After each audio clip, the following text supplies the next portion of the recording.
Good evening, folks. My name is Phil Gallagher. I run Thraben University, a site for legacy death and taxes. And today, we're going to play an enemy of death and taxes. We're going to play a good old K-Command deck. I mean, I don't know if we can still call it that because there's one, but a lot of things in here D&T players don't like to see. We're going to play some Jund. Step 1. In order to play Jund successfully, you have to be in the Jund mindset. So number 1, you have to be angry or grumpy. Otherwise, the deck doesn't work. If you go to an event and you're like, yeah, I feel good about Jund. I'm going to win with Jund. You'll do terribly. So instead, you have to be disgruntled. You have to be like, ugh, I don't want to play Magic. But, like, I guess I've got this Jund deck in this box, so better than doing nothing, I guess. And then when you're, like, disgruntled, Jund performs well for you and you draw well. I don't know what it is, but you know, one of my previous roommates, that was his attitude towards Jund, and like every time he showed up and played like that, he like top-8'd with it. I don't know how it happened, but it worked. So that's step 1. You gotta be like a little bit disgruntled. Can't be too excited about the deck. Just gotta be like, rrr, and then you'll do pretty well. Step 2, draw your cards in a good sequence and win target game. So one of the problems historically about Jund that has kind of like kept it out of the limelight is you lack manipulation, right? So like you're full of these awesome value-oriented cards, but you lack anything like Ponder or Preordain to go in and smooth them out. So like you have awesome sources of card advantage and you do have good pieces of interaction, but sometimes this happens. You know, if you're going and playing against a combo deck, you're looking to draw these things. But if you draw like Bolts, Decays, Trophies, Punishing Fires, you're a sad panda. So that doesn't work out. Similarly, when you're playing against the creature decks, you're looking for this stuff, and if you draw this stuff, it feels a lot more medium. You know, it can still work out because Hymn to Turok is a sweet Magic card and everything, but sometimes you kind of have to get a little lucky to make Jund work. So overall, we have a ton of removal, we've got a ton of discard, and then some value-oriented threats, you know. Dark Confidant, Lily, Bloodbraid Elf, Other Lily. K-Command's not really a threat, but it's still value-oriented. And then just Tarmogoyf for the good old giant beater. It's just efficient. There are some like deck concerns with Jund's mana base. Like you have Wastelands, but then you have things like Hymns and Abrupt Decays, Assassin's Trophies, K-Commands, Lilies, Bloodbraid Elves that require colored mana. And colored mana of different varieties, right? Like this is black, this is green, red, obviously. So like there's some mana concerns to worry about. And then some of your lands don't actually contribute towards Hymn to Turok in particular. So like you have like the Forest and the Groves that don't contribute to you casting one of your most powerful turn 2 plays. So sometimes things can be a little bit shaky. This is Eggett's 5.0 deck list from the deck list dump that went out. It was either today or late last night, I think. You know, like a lot of Eggett's deck lists, I feel like a lot of what's going on here makes sense in terms of numbers. So, like, we're just going to jump into some games and see how it goes. That is too loud.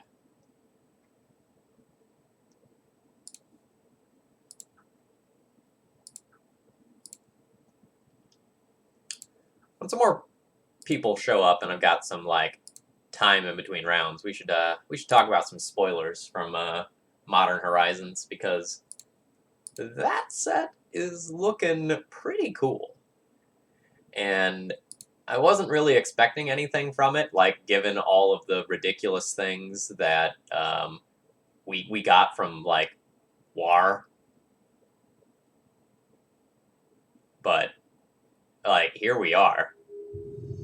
Like 2 sets in a row that are going. Ah, the enemy.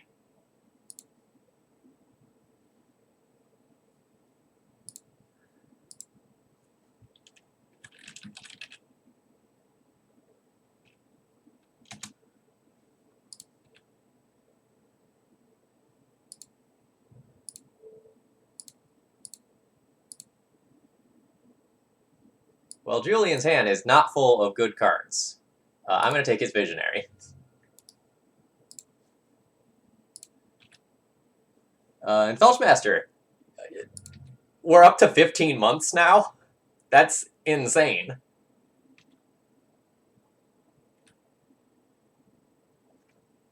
Do I want to let that Quirion Ranger live? I don't think it's a big threat as of right now. Like, they're probably just going to tap out for the Priest. I kind of want to go Bob in the hopes of going Bob and Lily's Triumph and clearing the board next turn.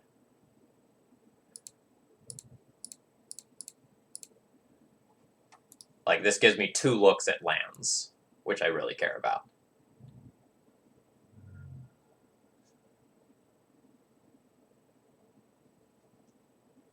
I'd 100% attack the Quirion Ranger into the Bob, by the way. There's no way I'm blocking that. This is insane.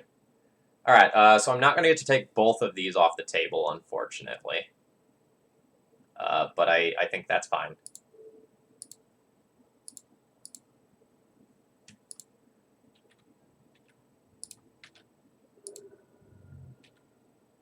Lots of callbacks to better times here. Yeah, Priest of Titania. Like, awesome, awesome Magic card. I'm really happy that that's seeing play again. Like, I definitely used to... There's our land. There's our land.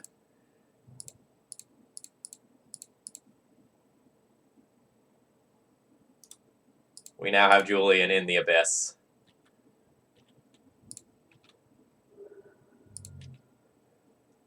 Yeah, so this is good old Legacy Jund.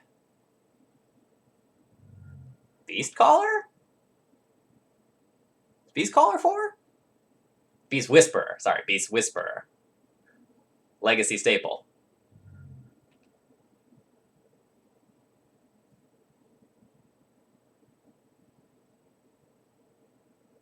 I kind of need to close out this game before my Bob kills me, but I can, like, Abrupt Decay it if we get to that point.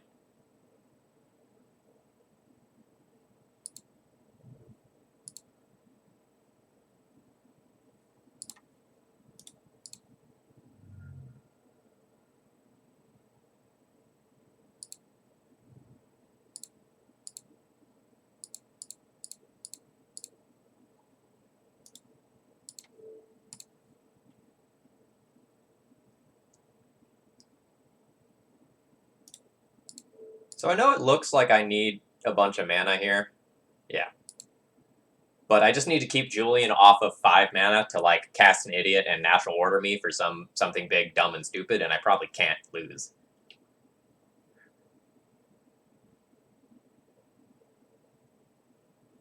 Didn't I use the Triumph the previous turn?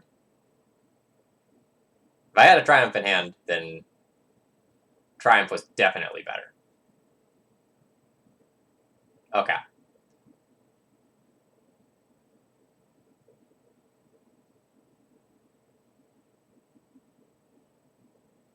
Oh, Agate! Hello, hello! I'm playing your deck list. It looks sweet. It feels sweet. And Lewin, thank you very much for your continued support as well.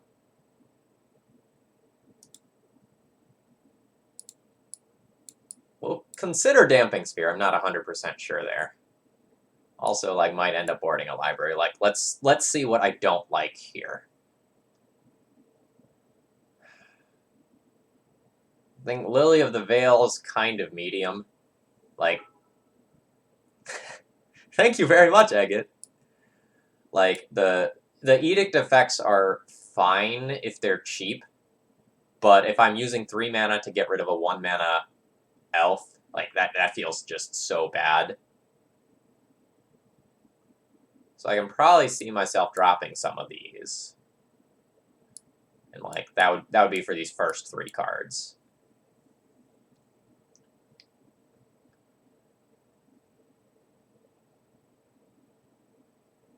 I can see myself just, like, dropping down a Goyf.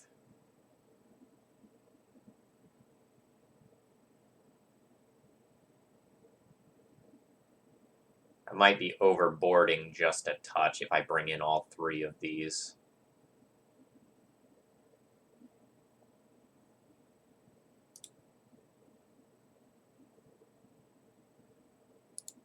Trophy can blow up Cradle in a pinch, though.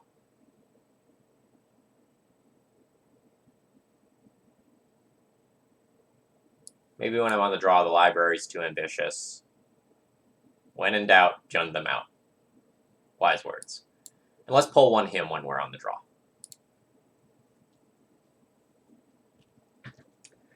Yeah, Agate, so you missed me talking about the Jund philosophy. I was stating that, like, you can't be excited about Jund. You have to be, like, a little bit disgruntled when you go and play this deck in order to be successful. You know, you have to show up full of hatred and then destroy people.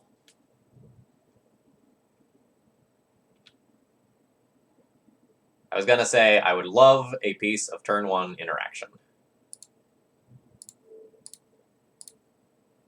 Let's punch a hole in the sand.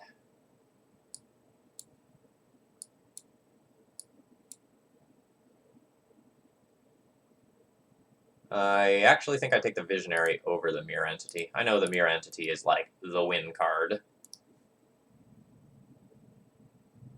But if their turn is play Mirror Entity, I think I'm okay with that.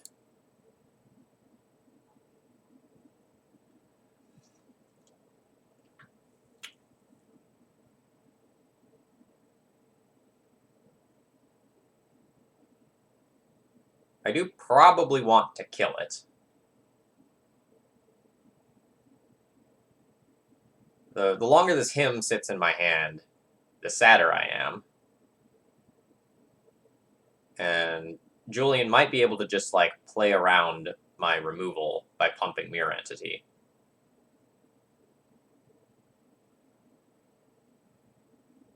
If I hymn and hit, like, Beast Whisper and Cradle, the game might just be over.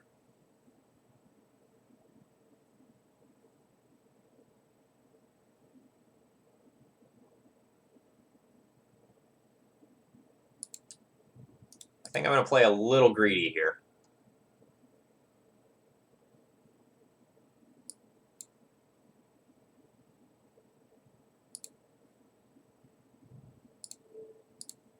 I think as long as I hit the Beast Whisperer from this, it's a success. Ooh!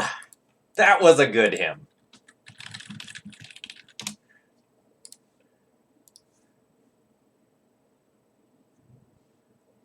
Yeah, so Bosk, this is Chaos Elves. Well, so it's not going to have natural orders in all likelihood. And so instead, we get things like Mirror Entity.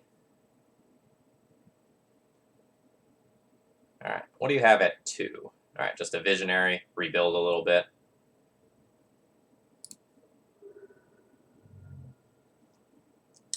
All right, so now I can go ahead and use this opportunity to just Punishing Fire the Mirror Entity while he's tapped low.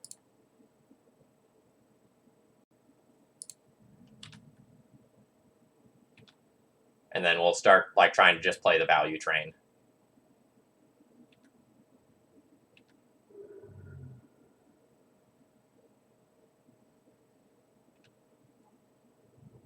All right, he's hellbent, so we just have to answer the board, and we're good to go. I do think I will play the Bloodbraid Elf, though. Like, basically everything in our deck is good. And I don't mean that, you know, just, like, saying that, you know, dismissively and arrogantly. But, like, in all seriousness, just about every card that we can hit here is going to feel amazing.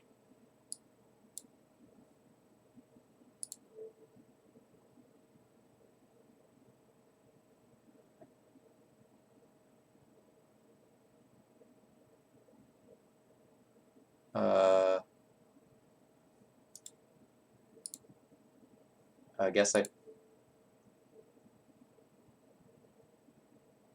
is weird. Oh, I only have a number of set modes, so it's not giving me the choice of modes, I see. And I'm just going to hold this back on defense to protect my life total. Like, the 2 damage to 3 damage that I'm preventing here is probably more useful to me than the 3 damage that I'm doing to my opponent.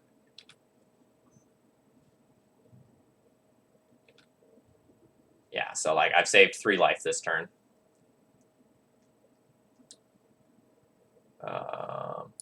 I don't have like a Dryad Arbor or anything like that to fetch out, right? Just confirming. No.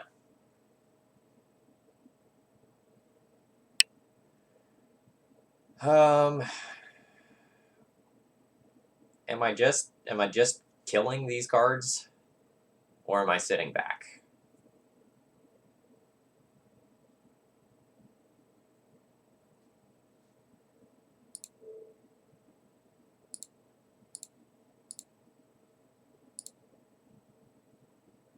I think I kill these.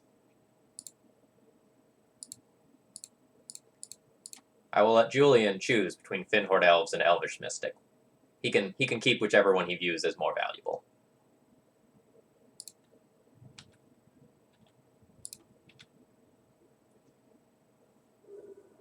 All right. So now I'm hoping that my draw steps are better than Julian's draw steps. I think it's closer than you might imagine because Julian has like Elvish Visionary and Beast Whisperer to draw into, whereas I have things like this that are going to be very subpar.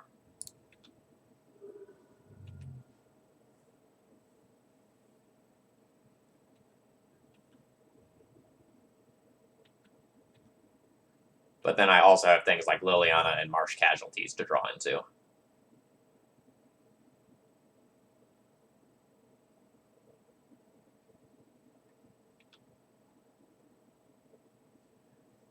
Alright. Am I still the aggressor? Or am I putting the brakes on again? I have my opponent on a 4-turn clock. They have me on a 6-turn clock.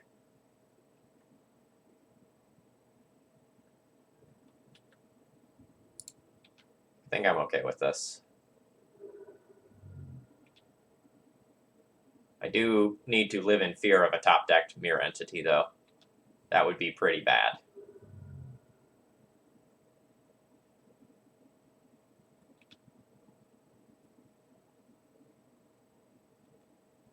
Alright. So now it's going to transition back to the point where I'm no longer the aggressor. And there's a Bob. This is a Bob that might kill me.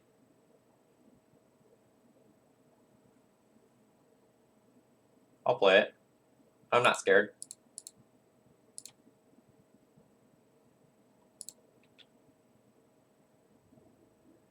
This is basically an attack for 0 if I make it in there. Like, he just like blocks with an elf and then bounces it, so it doesn't actually get anywhere and will just result in me taking more damage. Shit.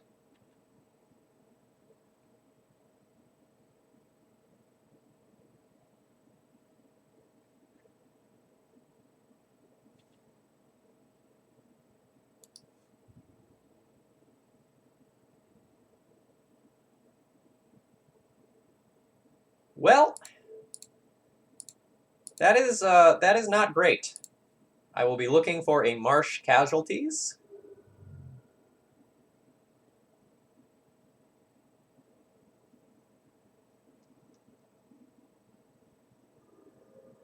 Hmm.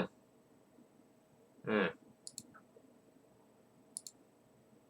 This is what I'm talking about, like, of the sequencing of jump, right? Like, sometimes you draw the wrong parts of the deck at the wrong point of the game, and it's just very costly. Alright, when I'm on the play, I think I want the other him in here.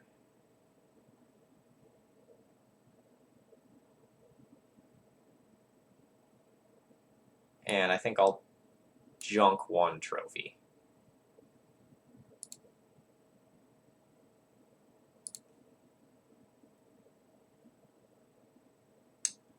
I have a lot of interaction, but no source of card advantage. I'm going to keep this.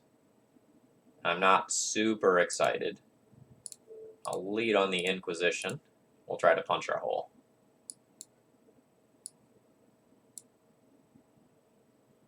This is a great hand. This is a really, really great hand. I'm going to decrease its flexibility by taking a green sun here.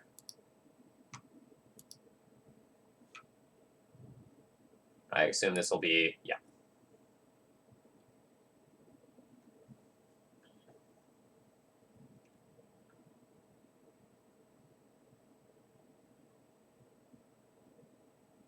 So I can Thoughtseize the Green Sun, Bolt a Mystic, and my opponent's play would be double Wirewood Symbiote, and I can Liliana's Triumph one. Or I can just go for the hand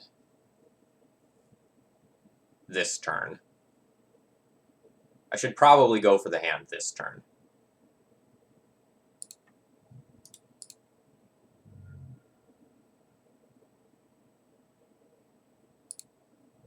Like, I don't want these cards to become dead.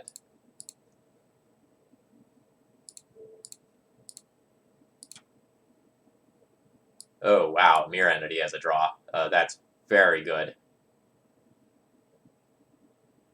So I'll take that with one of my cards. And then I'll Thoughtseize and take a Green Sun.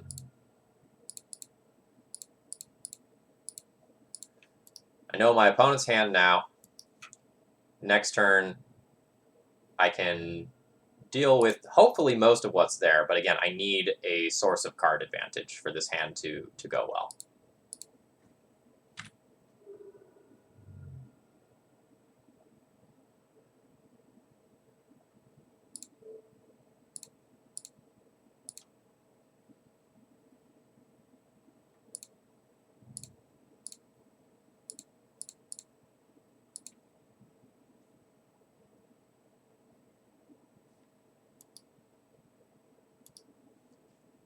Alright, so I need a Bloodbraid, a Lily, a Bob, a K-Command. The K is not, like, the worst, but it's not super exciting either. Do I want to decay this now? There's a world where I do, for Cradle reasons. I will take this now. It's a little aggressive.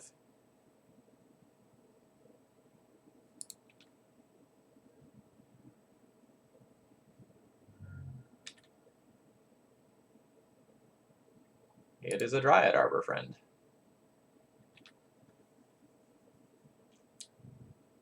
If I get a source of draw before Julian gets a source of draw, I probably win. But if Julian sticks a Beast Whisperer or, you know,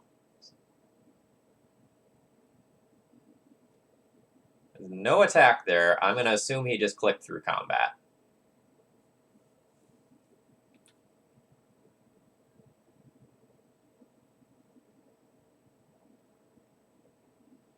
Oh, nope, was not. Yeah, I know. I'm working on top decking. I'm like not angry enough. I'm doing it wrong.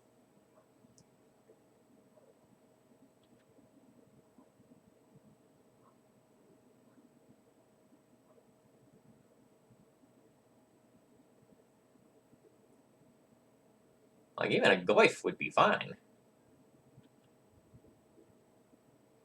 Give me something. Fuck.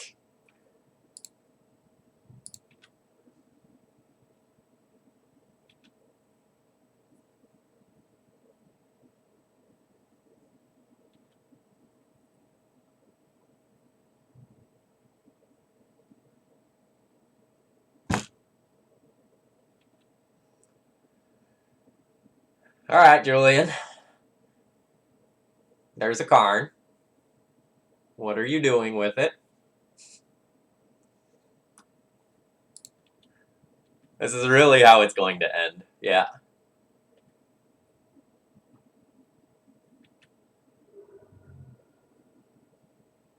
Rip that Assassin's Trophy that I sided out.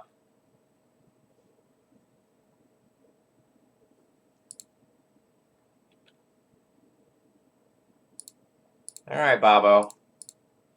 You're going to hit play, but I expect the Karn is going to kill you.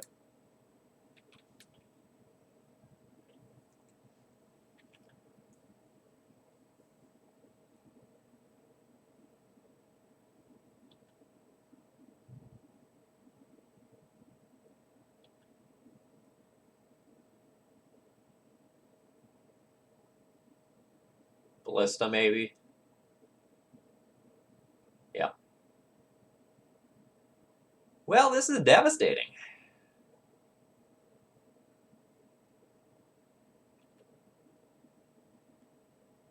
This is a little bit disappointing to me.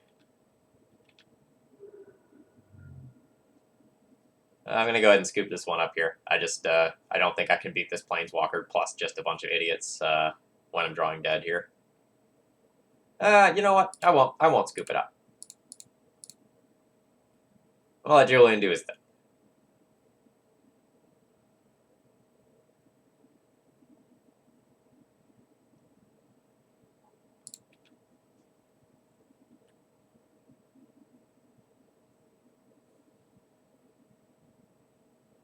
There's also a world where, like, I draw Marsh Casualties into Assassin's Trophy, and I get myself out of this.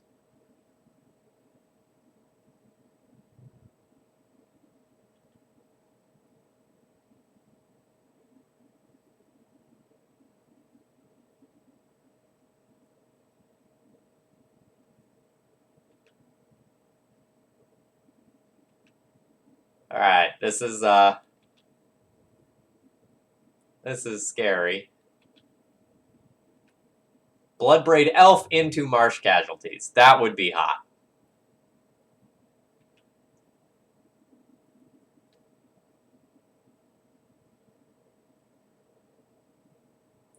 Fetch for good luck. All right, Agate. I'm gonna fetch for good luck. Because this is the turn where the game ends if I don't like do something absolutely amazing. Punishing Fire.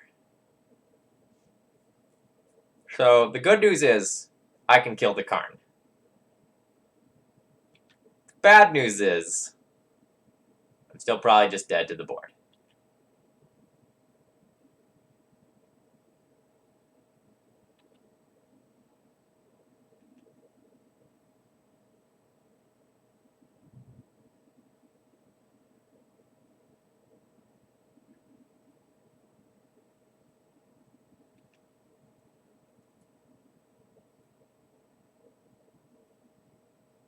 Come on, Julian. Cast the Lattice. Do it.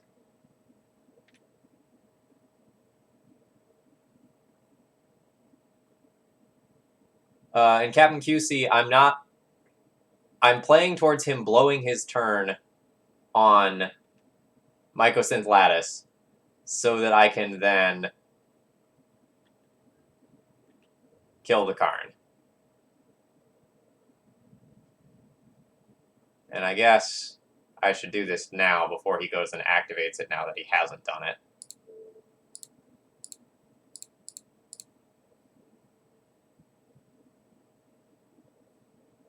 But, like, I am really all in on Marsh Casualties or Toxic Deluge now.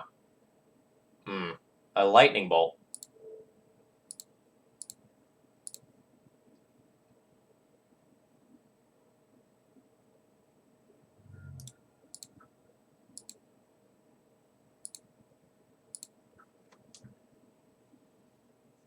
We could have killed the symbiote to send a message, but I liked bolting myself. We were very much dead to just, like, priest into pump walking ballista. Or probably just dead to attacks. Oh no, what a horrible misclick. He bolted himself instead of any of Julian's green idiots. Woohoo! Woohoo!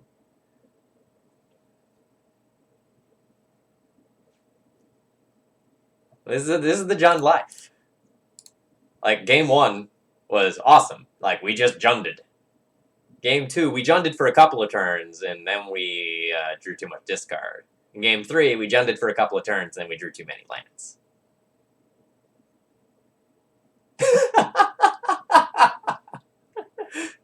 That's right. Agate's right. There are alternate ways to play that turn where you play towards a slightly different magical Christmas land.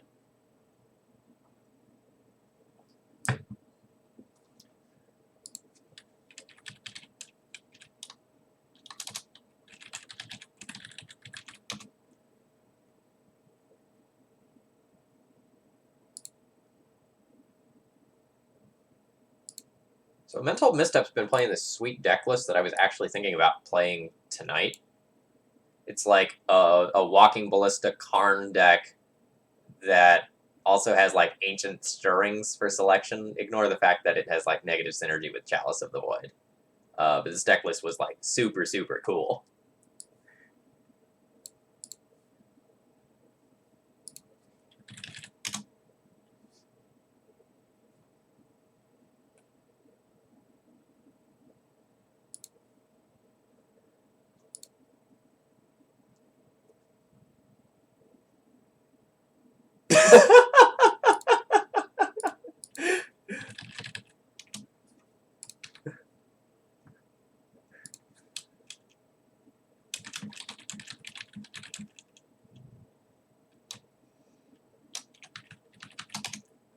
Oh wow.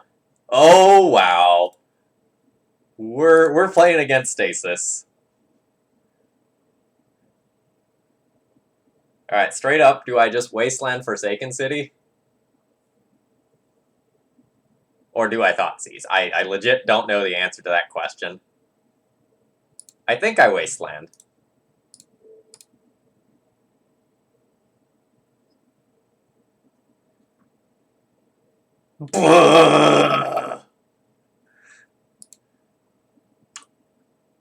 I'll take things I didn't play around for 500.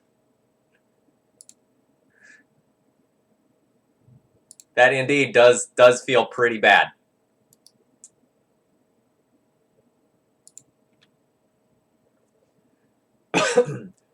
Yeah, Julian, good games. By the way, I kind of got distracted from sort of going and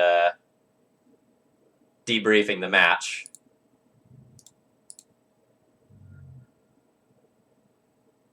But in game 2, I just drew too much discard. In game 3, I drew too many lands. I just like suffered the traditional Jund problem of like drawing the wrong cards at the wrong time.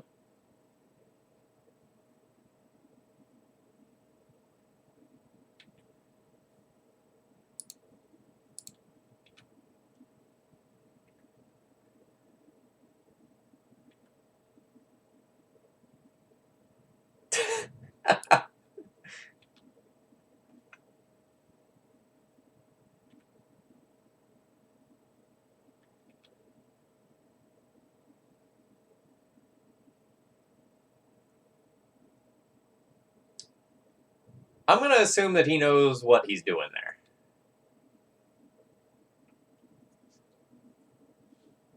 Like,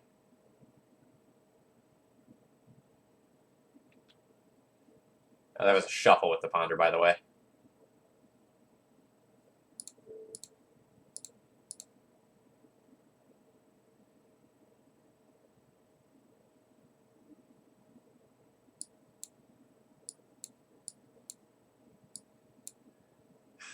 Counterbalance, stasis, force. I will be taking stasis there.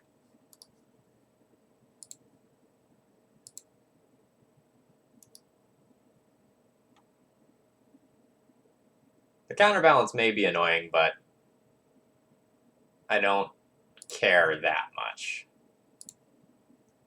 Like, my CMCs are so varied, and I have things like this in my deck that I'm okay with that sitting on the table for a little while. I will take a Force of Will, and then they're going to draw another Force of Will. So much force. Deadly force.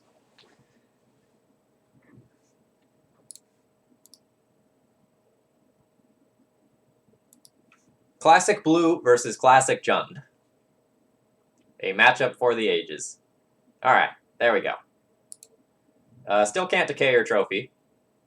So, let's get the forces out of the hand, shall we?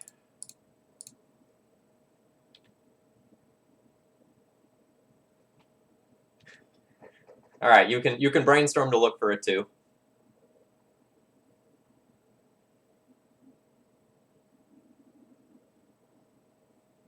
That's okay. Him, Bob is a decent sequence of cards. Yes, I agree.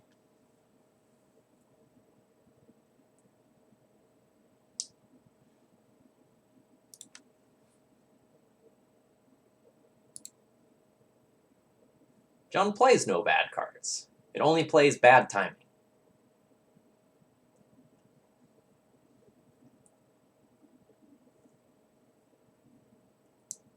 There's very few ways to try and smooth that out either. Like, it's basically just Sylvan Library, which is a one of in the sideboard. Like, you kind of just have to have faith with Jund. Alright, Force, Pitch, Force. So, like, we've gotten rid of the cards that we know. That's fine. Let's see if we just get, like, rocked by Stasis this turn.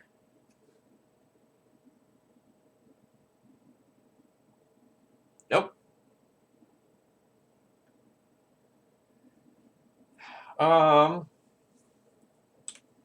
So how do I want to do this?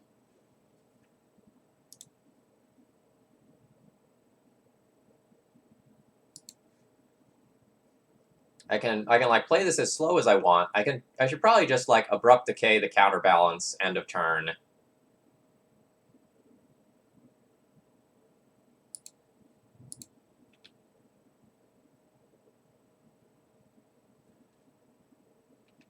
And then like also leave myself with the option to go and just take out a Stasis if one hits play. A Crucible of Worlds. Well, that's moderately annoying.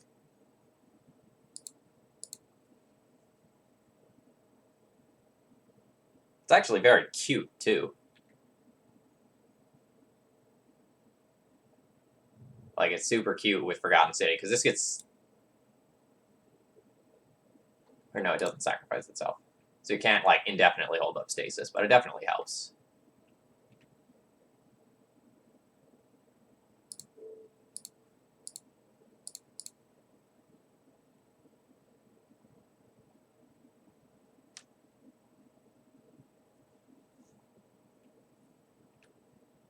The point of Stasis is indeed to be cute.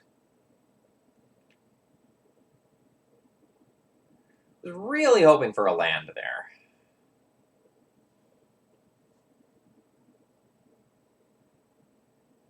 So I could him away their card.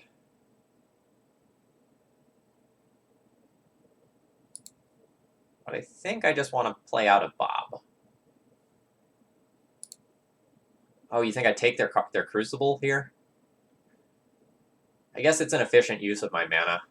Alright, I'll buy that.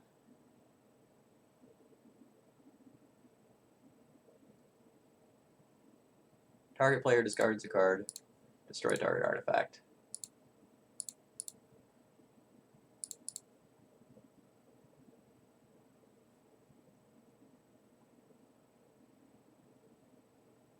Agate, what were you saying about I know what they draw? I think it's Stasis. I think Stasis is what they draw.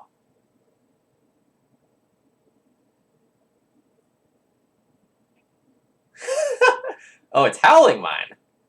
Hello.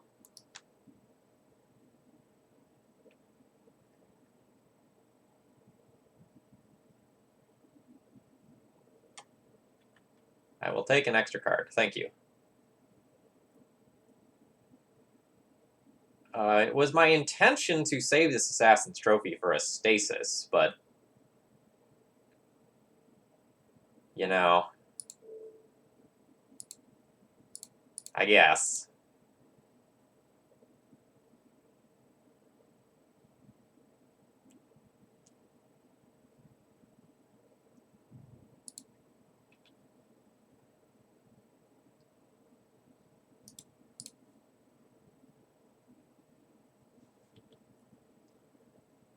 Stasis is not going to play, like, any creatures, right? So I can just, like, fire off this bolt to the face. No worries.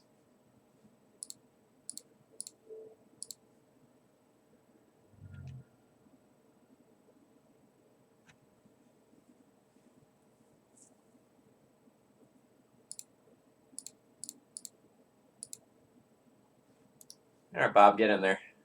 Draw me some lands. Time for greatness indeed.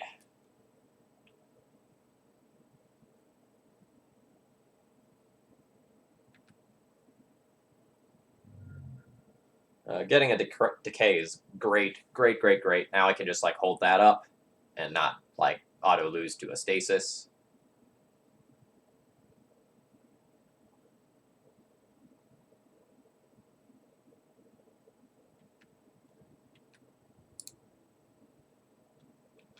And I do think I will hold up decay rather than him.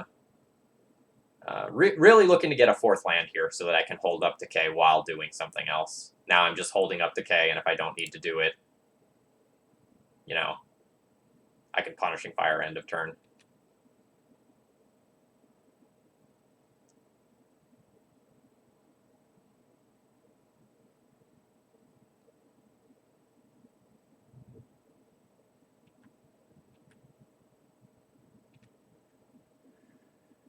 Do I just want to decay Root Maze, though? That's another thing. Like, Stasis alone isn't a lock. How many more outs do I have?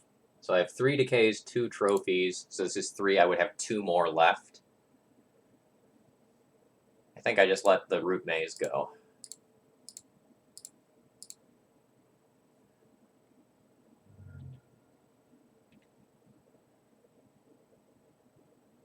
Alright, there's a land. It's gonna, like, unfortunately enter tapped. Like, the fetch lands really suck against Root Maze.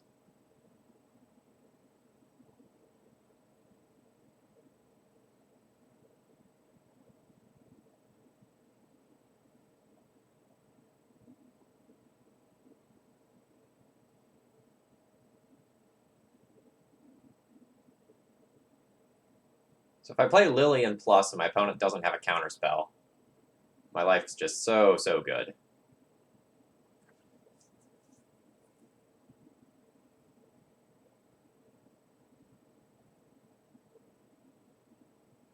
But I don't see how I lose if I hold up Abrupt Decay.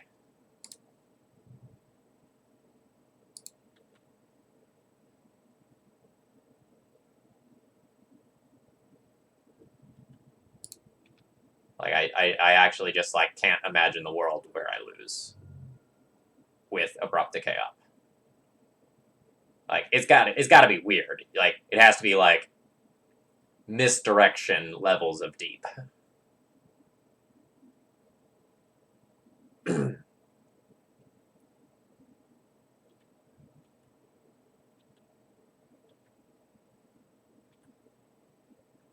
Stasis Lurifix, which is a bit of an oddball. Correct. 3, 6, 7, 8. I have lots of cards.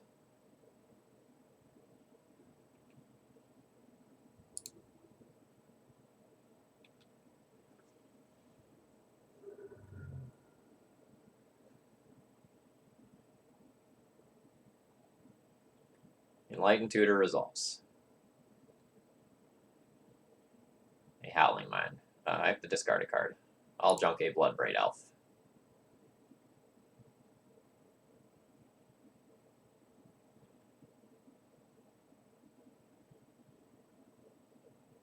Howling Mine resolves.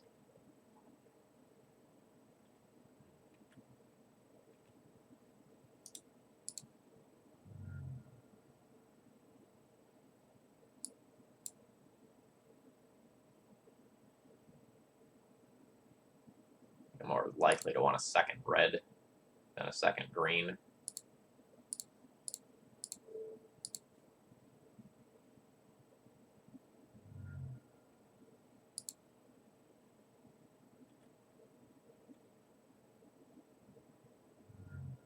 Oh, we have a Grove and an Assassin's Trophy. Isn't that swell?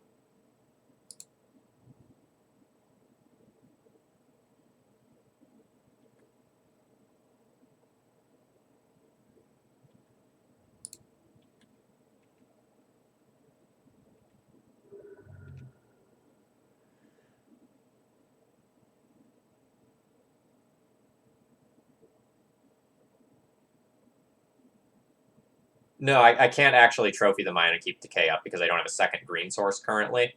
Because like the land here would enter tapped. But I can like him or play another Bob. I think I'll just play another Bob to represent lethal.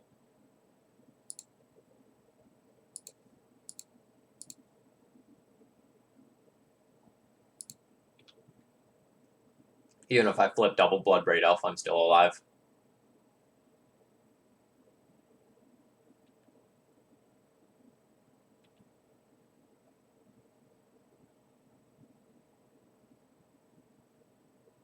Oh yeah, fun police in full swing.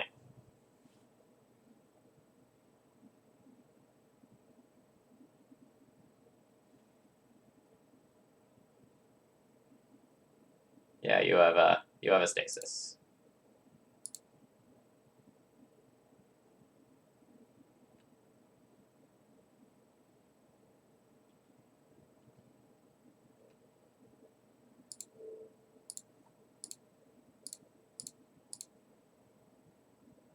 Yeah, I get. That's what I was thinking about. I'm just like, is there any reason I need to float the mana? No, there's not.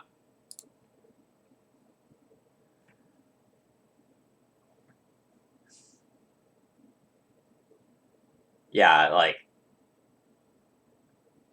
Kez, it's, I think Forgotten City is the name of it. It doesn't untap, but you can exile a card from your hand in order to untap it. Okay, so I'm gonna like figure out what I need to get rid of here. So like, Punishing Fire is absolutely terrible. Lightning Bolt is very bad. Lily Last Hope is probably very bad. So like, these are things to get rid of.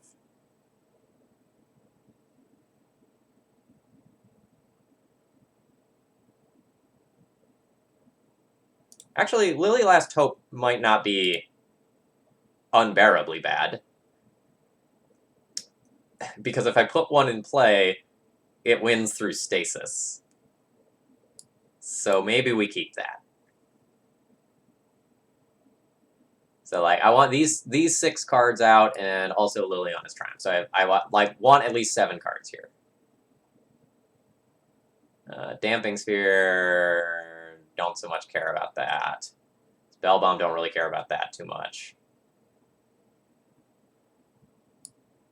Ancient Grudges are medium. Choke, Library, Carpet, eh.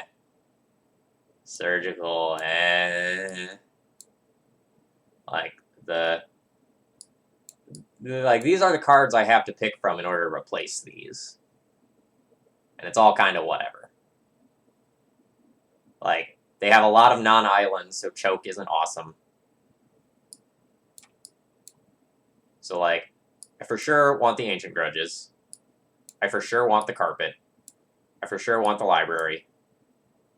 And then I think I, like, probably end up picking 3 of these.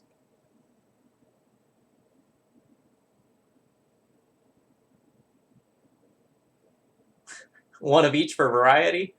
Surely one of these is better than the other, right? Like, the Choke's probably bad on the draw. I'm gonna pull the Spellbomb, I think.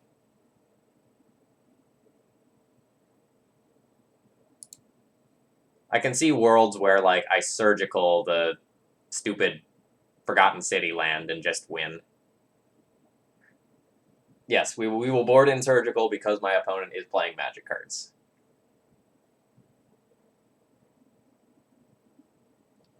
Bolt is probably better than Spellbomb, to be honest.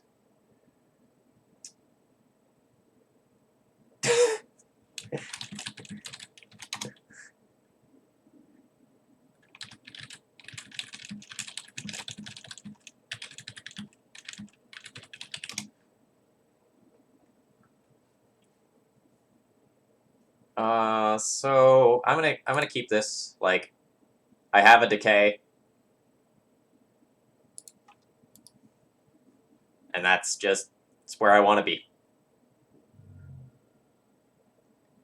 Like, I get to run Carpet into Bob.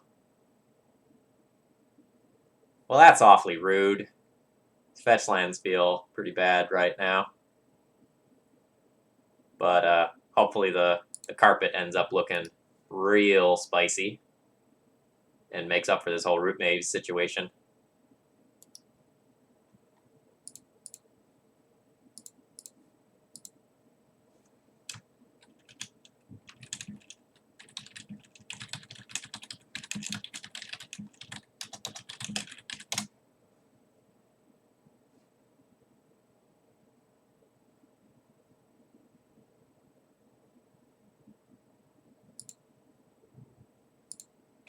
My lands are very tapped. Yeah, resolving Carpet is big, big game.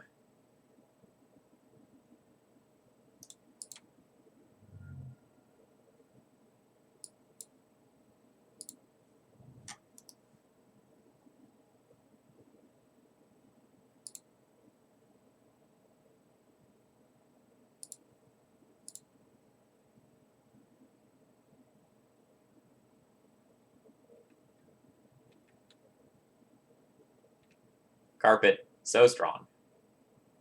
Carpet is bonkers against my deck. So I can, like, him, I can bob, obviously can't decay. Him seems bad with the Howling Mine out. It's, like, still a 2-for-1, but I think I do it.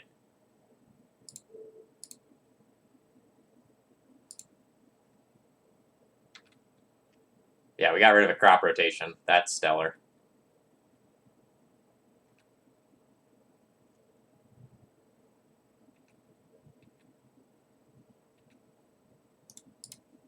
Very important to remember to fetch.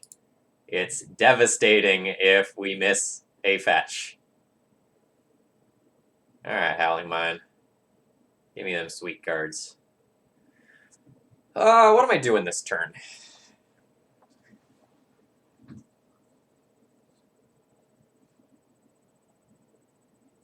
Honestly, I kind of just want to play a Goyf.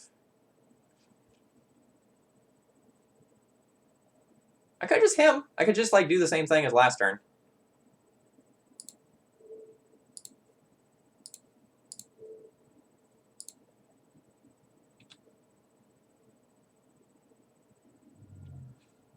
And our opponent is, like, incentivized to, like, probably get more islands. Oh, they do have a plains. I wasn't sure if that was actually going to be true or not.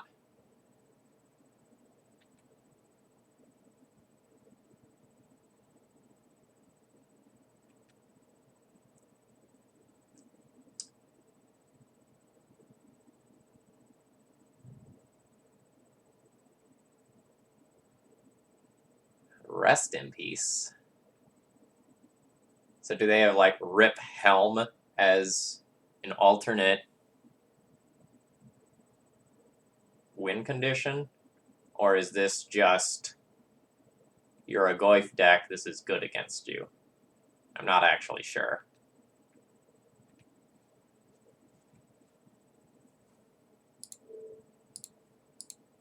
I do know that I'm going to take out that Howling Mine.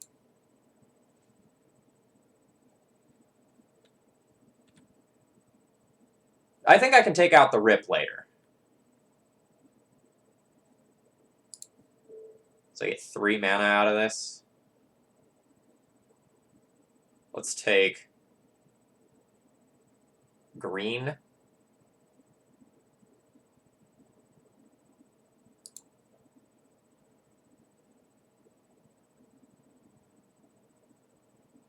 Oh, I fucked up.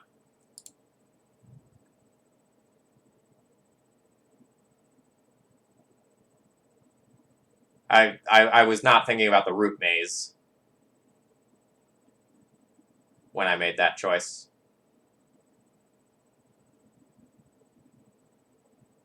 Fuck it, I accept losing to Stasis off the top. I want to play as Bloodbraid Elf.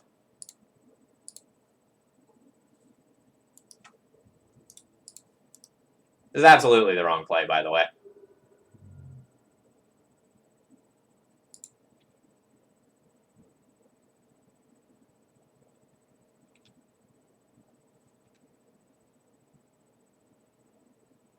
Yeah, Stasis into City is what I meant.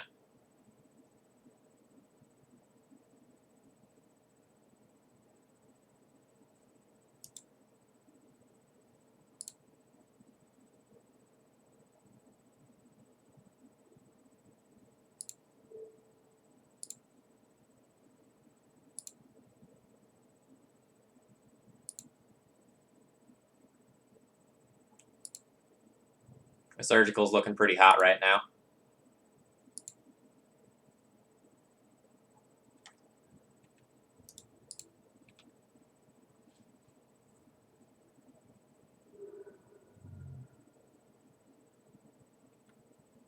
Greatness at any cost.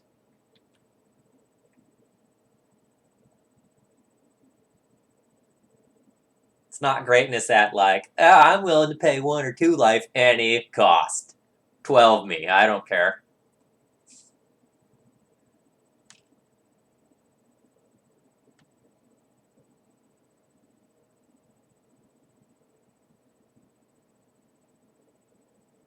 Black Vice.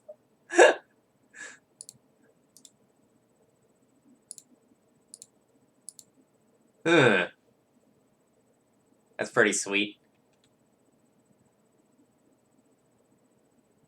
Can actually hit me for a decent number.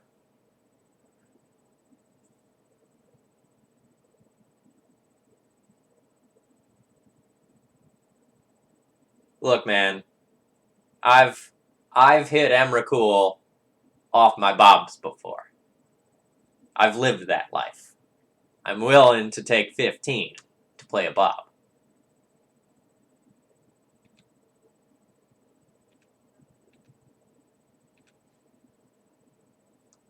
Does this get shut off? It does not get shut off. I'll Assassin's Trophy that. Just in case. I'll give them a shuffle off the Brainstorm so they don't have to use their fetch land. That's the kind of guy I am.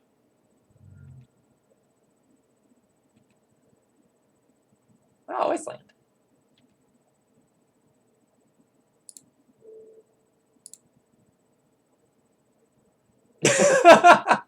My opponent says, go, go, Dark Confidants!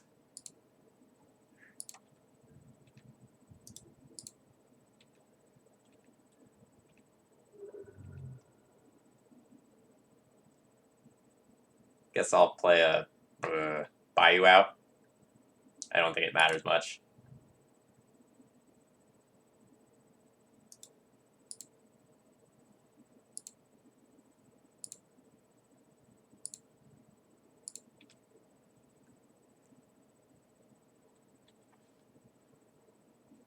Oh, yeah, the Grizzle... So, like, in Tin Fins, Stasis resolves. In Tin Fins, I was playing Emrakul's and Grizzlebrands and Bobs in the deck at the same time. So, like, I've lived that life. I also do not think we can die.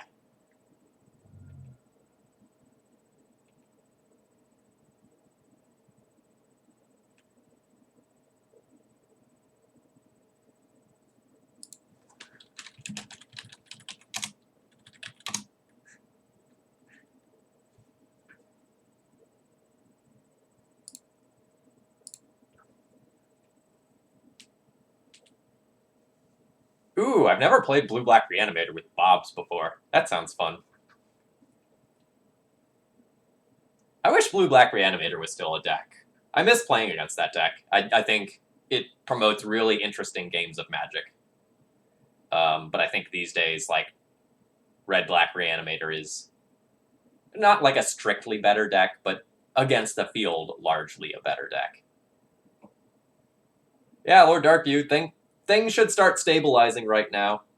Tomorrow's my last day of like doing all the teaching stuff, and then I'm on summer break, which is fantastic.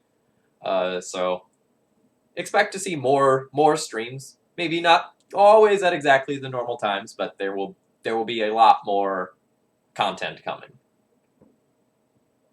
I get like this like month sweet spot before Latin Academy starts up, where I get to go and just like dick around and play Magic and Slay the Spire and relax. I need to start like setting aside some deck lists that I want to play. I cruised through the 5-0 deck list today and picked out Agit's Jund deck because like I just thought, you know, Jund is a good like fuck it, I wanna just like play some Magic deck, you know. Do I like flavorful decks? Well, it depends on what flavor the deck is. Like, if the flavor is salty, maybe not.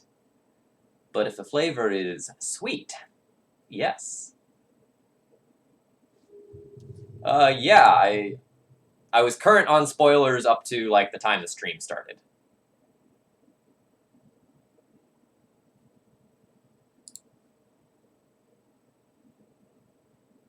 Boy.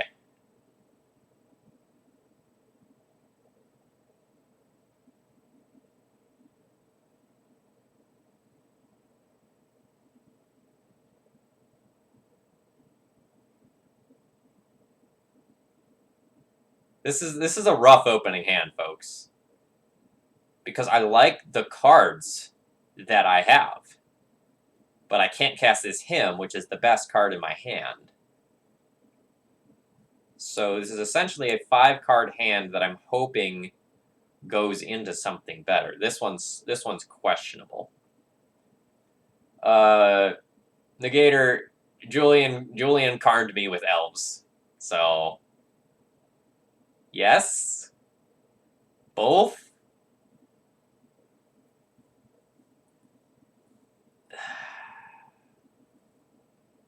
I'm gonna ship this one. I think a 6 with a scry is better than this. Like, I'm weak to not drawing lands, I'm weak to wasteland, I'm weak to combo currently. I think that's too many weaknesses. This is a great hand. That Bayou's awesome, but I'm going to Thoughtseize on turn 1.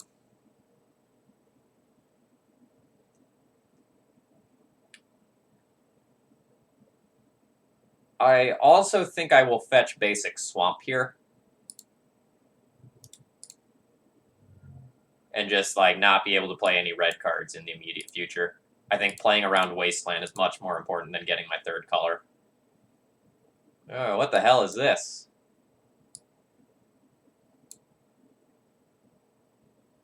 It's Rug Delver with main deck Pyroblast?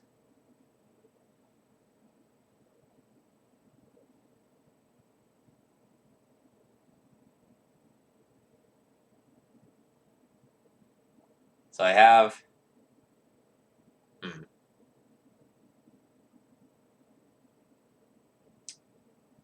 is a little tricky. I don't think I take a threat. If I take Brainstorm, then Pyroblast is an additional dead card. If I take Daze, then my Tarmogoyf or Assassin's Trophy or Lily is going to resolve. I lean towards taking the Brainstorm, but I think this is very close.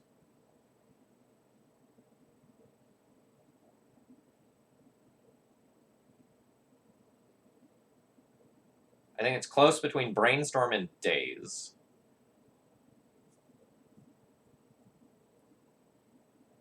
I guess if this game goes long, it favors me. I'm going to take Daze. I think that one's close, though.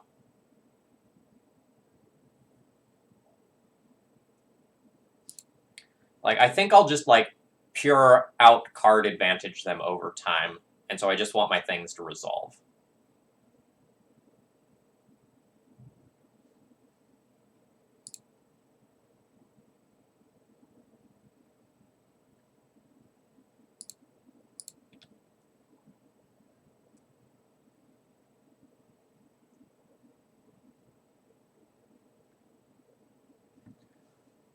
All right, so this is a turn where I kind of need to make a choice about how I want to go and play this game. Like, I can just play a Tarmogoyf and, like, very much have the ability to race them. I can just play the Assassin's Trophy, take the Delver off the table, and then make them go, like, maybe Brainstorm into Mongoose for their turn. Or I can just, like, stick my Bob and try to get into lands to make it so that, like, Delver's soft permission is not anything that I need to worry about.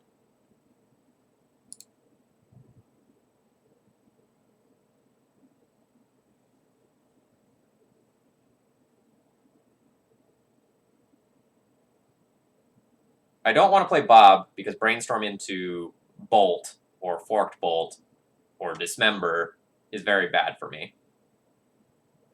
Tarmo goes to 3-4 already. I think I just want to take the Delver off the table. I don't think they're going to have a basic land, so I think this is just a hard removal spell. But I think it's very close between just Assassin's Trophying and Tarmogoyfing.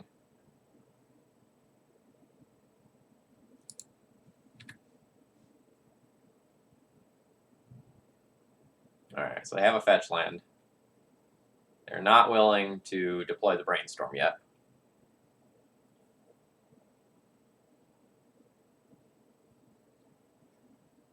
Very happy about this land.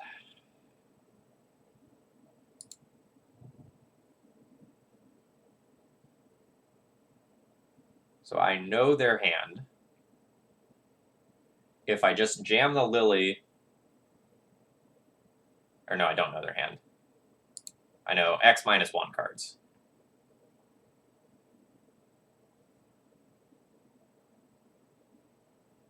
If I jam the Lily and it gets countered, then this also gets wastelanded. I think I play Goyf and wait on the Lily.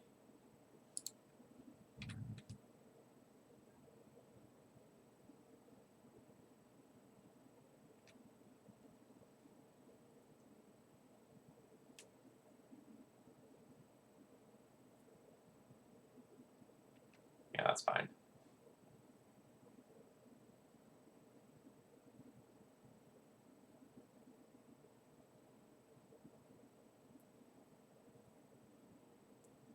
If they use, I would be fine with trading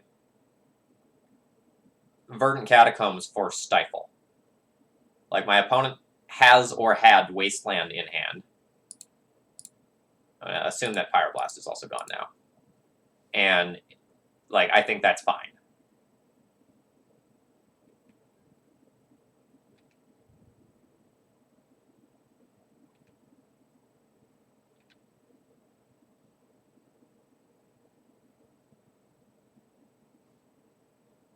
So, let's do a Stifle check. No Stifle. So I can get Swamp,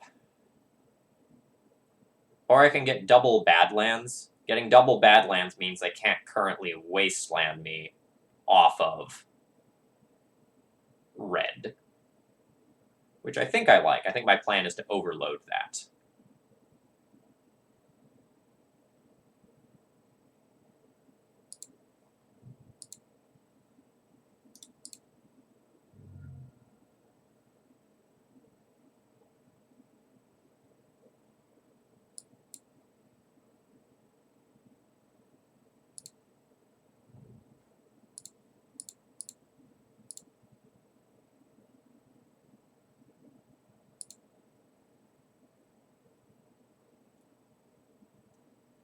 This can get pierced, but it can't get dazed. That's a position I'm okay with being in.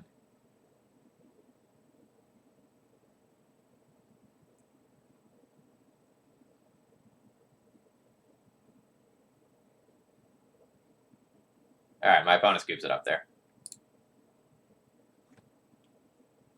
The Hackbird, I've only played a couple matches, so I don't know how crazy good Damping Sphere is. It's a card that I haven't played around with in very many decks, but as a counterpoint, it's also something that you can cascade into in Jund colors, which is kind of big game. Alright, so we're playing against Delver, specifically Rug. Marsh Casualties is kind of medium, but I'll probably play it. Deluge is great. Liliana's Triumph is great. Chokes are probably fine. Carpet's probably fine. Spellbomb I'll consider, but probably not play.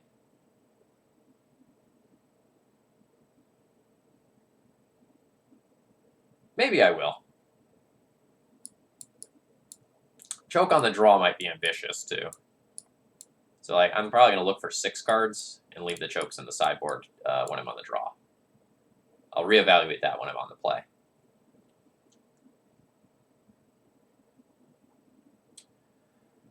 Okay, what don't I want. Honestly, I think most of my deck is good. Like, I'm just going to kill all of the things. And I have a decent number of answers to Mongoose, so it's not like its Shroud is going to just wreck me. Like, I have 2 Lily's Triumphs, Lily of the Veils. Like, that's okay.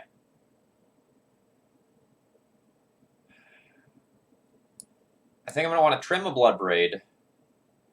I think some amount of the discard probably needs to go since I'm just, like, bringing in more board interaction. I think, like, that's the angle that I'm going to fight on. It could just be Thoughtseize since it, like, loses me life. I like the 2-for-1s that him represents, even though it's more likely to get, like, dazed. Not 100% sure on that.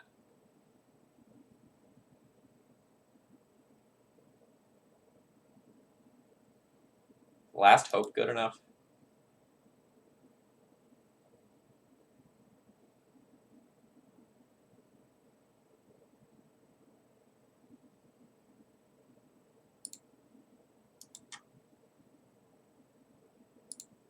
Last Hope might not be good enough.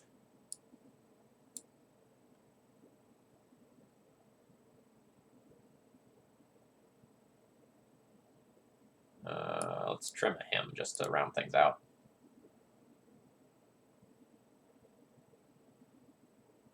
Again, don't have a lot of experience playing with this deck list, so please don't take my sideboarding as good.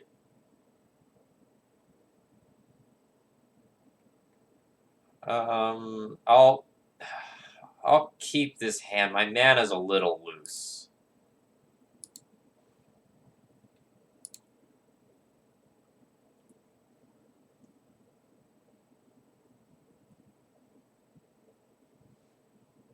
I'm hesitant to throw back Jund hands with a decent balance of, like, lands and spells, just because of, like, the inherent variance in the decks without cantrips to round things out.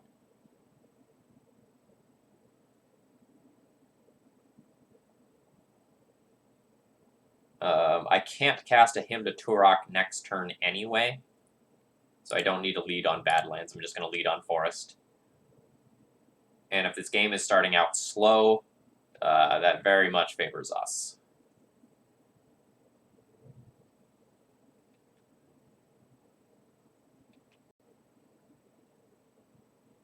Alright, so what does my opponent have? Maybe like a bunch of removal and discard and Tarmogoyfs or Wastelands? Like, they're on the wrong side of their deck for what I'm doing currently. We're going to play a Bob out before a Tarmogoyf. I know Bob is susceptible to more threats, but we'd like Tarmogoyf to be a 3-4 or larger when we play it.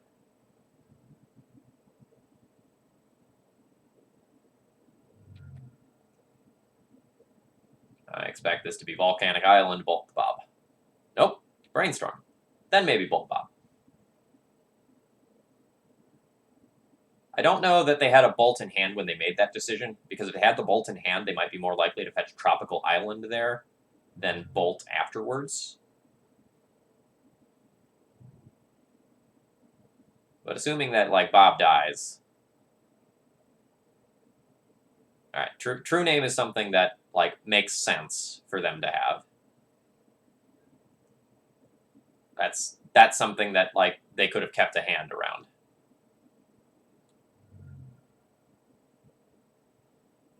Alright.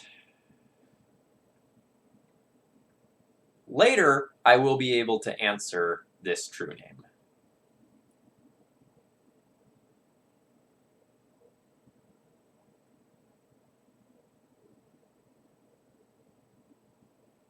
I can choose to fight a mana war.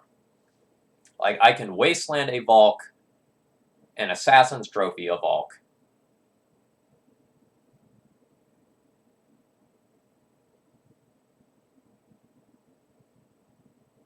I'd really like to have more lands in play to, like, insulate Lily from, like, Pierce and Daze and things of that nature.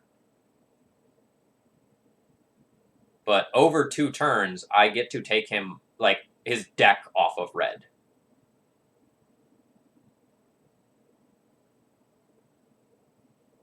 Like, there are only 3 red sources in that deck. I am going to get them all. How good is that?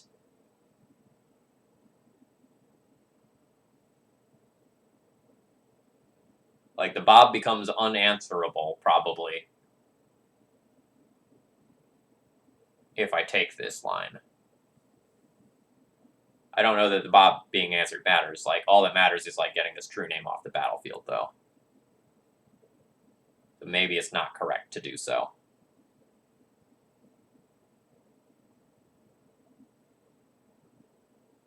I'm not going to take them off of mana completely, but I'm going to take them off of a color.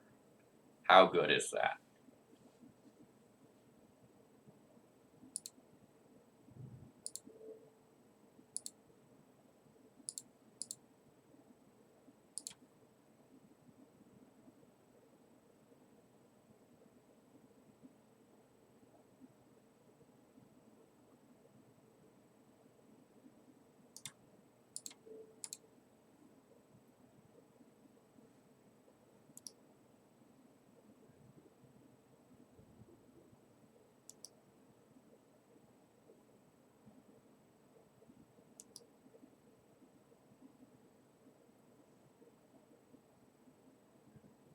Yeah, I think it was at least somewhat clear that they didn't have the days.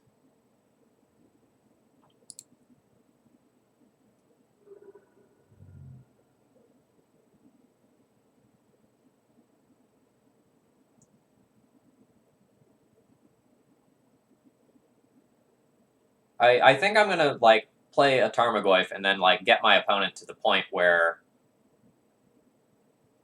like, I get to put the brakes on their true name.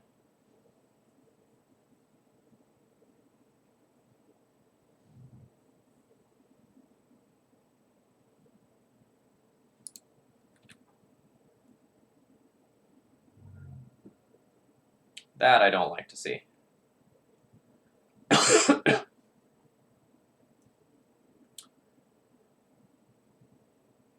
So Tarmogoyf is awkwardly a 2/3 currently.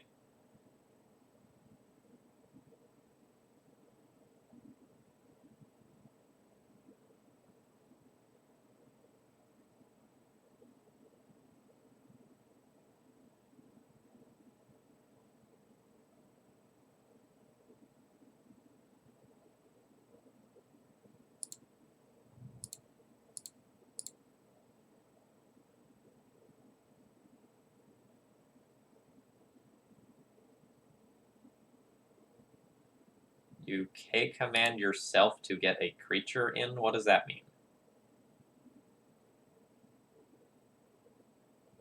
Oh, like grow the Tarmogoyf? No, I don't think we need to get that cute.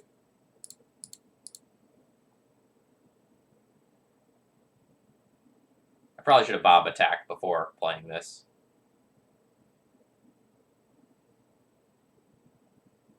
If they daze and return their bulk, I can just, like, pay with Wasteland rather than, like, Wasteland them. So, like, this plays around a daze perfectly fine.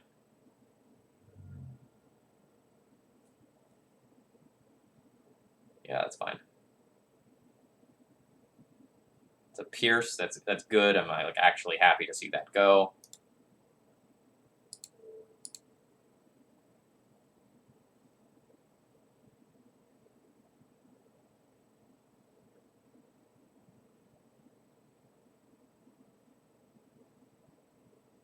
Sure, but if they have Stifle, like, I'm okay with that, right?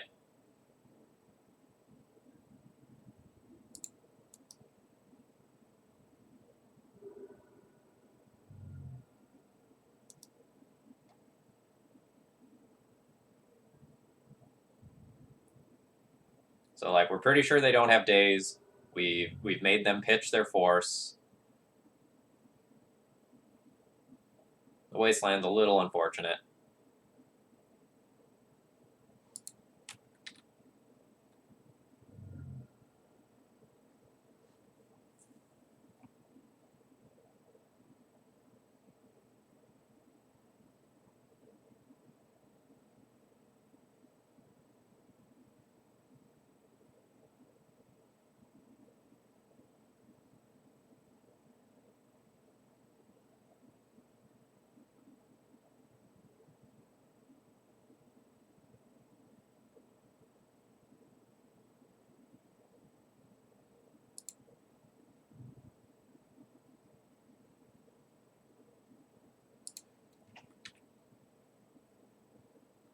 Yeah, my bob flips have not been good.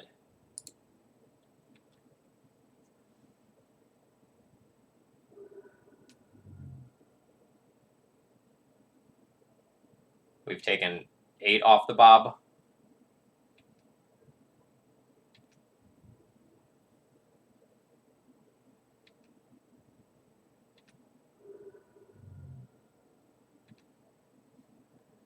I think I have to kill my own bob here, by the way. Oh, now you have the stifle after all this time?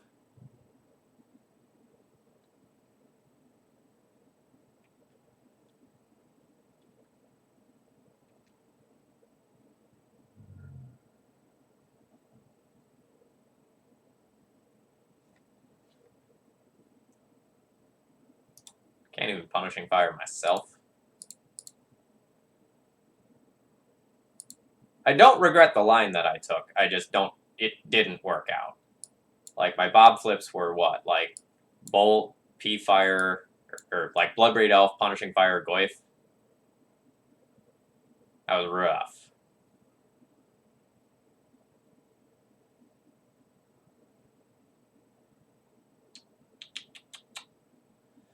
Do I want to change anything when I'm on the play? When I'm on the play, the Hymn to Turok gets a little bit better. The chokes get a little bit better.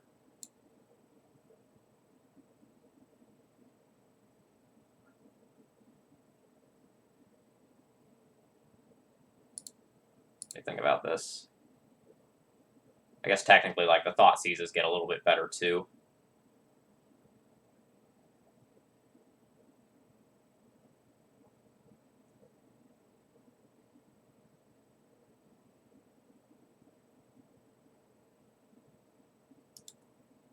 Honestly, I don't super love Culligan's Command. Like, I know it's a 2-for-1, but it's really slow.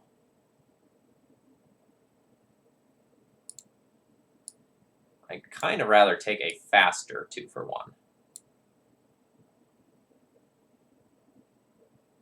Pretty good on the removal front.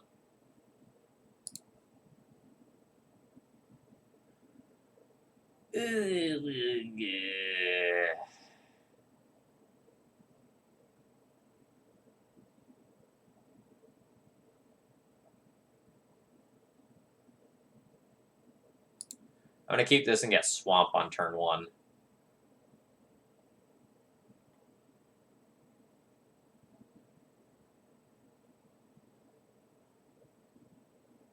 Well, the Hackbird, like, what do you think is better, or sorry, what is Choke better than?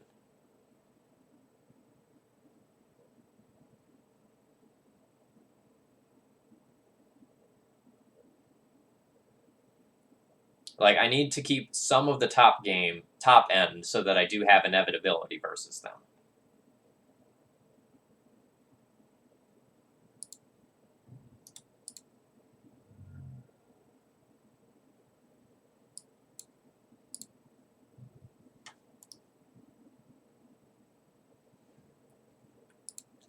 Yeah, even if we don't draw a black source for turn 2, like, we get to, like, go Bob into another Bob. Like, that's a fine opener.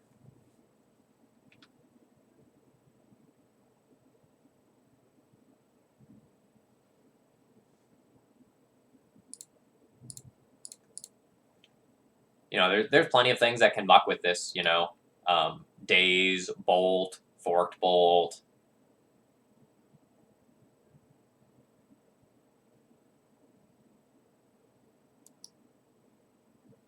I trimmed Last Hope. I kept all the regular lilies. They're very good versus, like, the True Names and the Mongoose.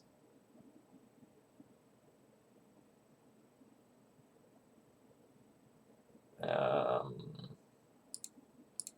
want more land. Let's try to find land.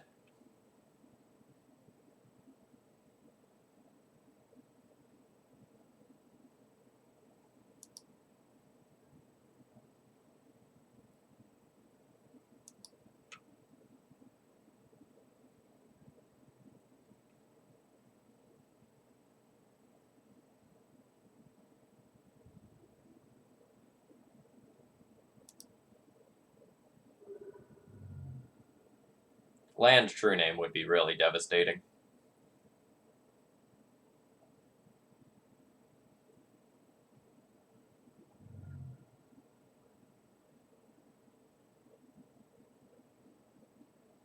Alright, and now I'm just gonna, like, lose this game to not getting lands. That sucks.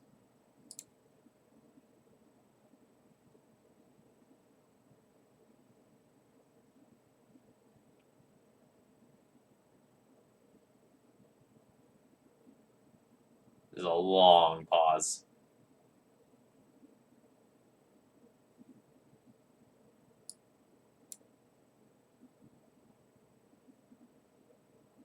This is rough.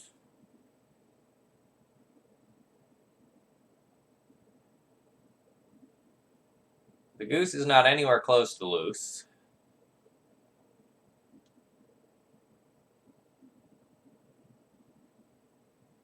How am I winning this game? I'm winning this game by stabilizing the board with my own Tarmogoyf.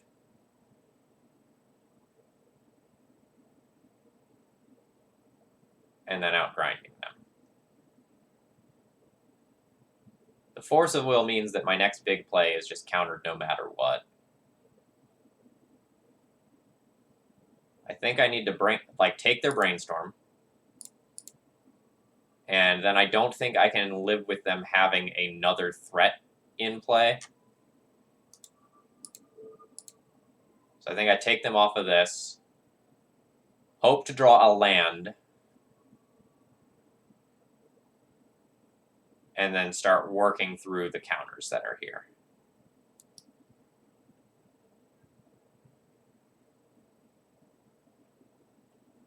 If I get a land, I use a hymn to bait out the days, and then I stick my Tarmogoyf, and the board is stable. Mostly stable.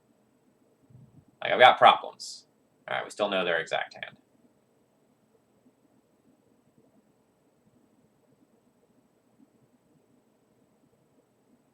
Yeah, if it's a green source, I guess we can just decay.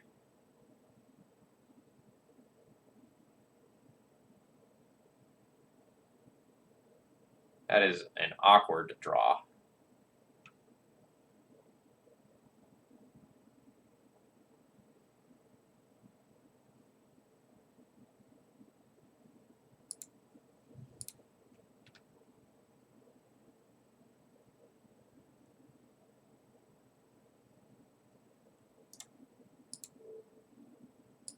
Note, my opponent could abrade their Tarmogoyf and daze it in order to save their land.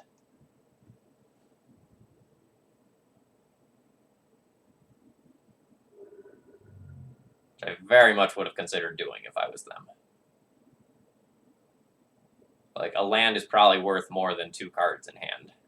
I'm not 100% sure, because it would be getting rid of their blue card, so maybe it's not true. Nice. Nice. G.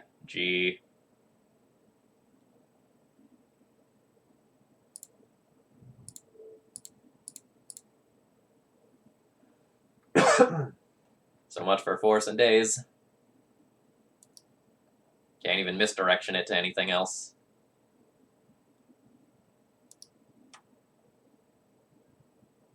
So now any land means I can play Tarmogoyf around days. Any black source means...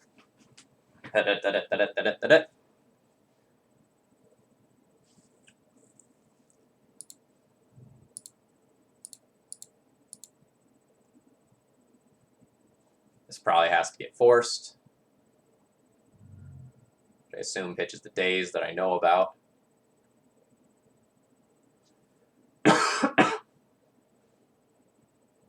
No, they had a Spell Pierce. They still have days.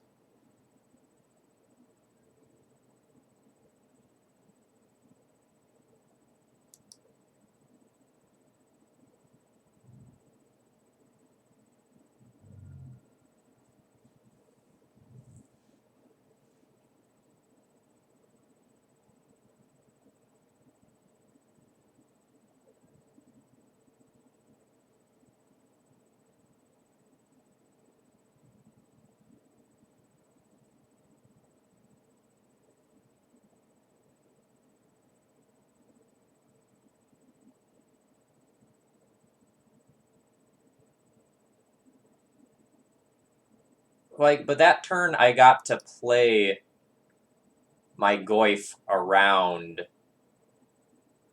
days by having the third land. And if I didn't play that turn, I like waste my mana and I don't make a land drop. And then the Wasteland's more threatening in the future.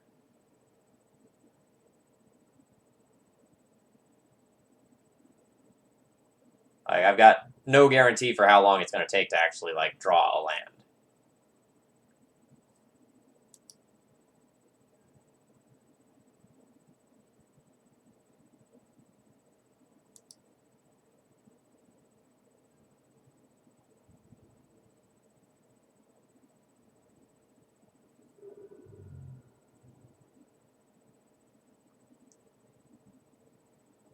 It was obviously a moot point with how the top of the deck looked there. That was really disappointing.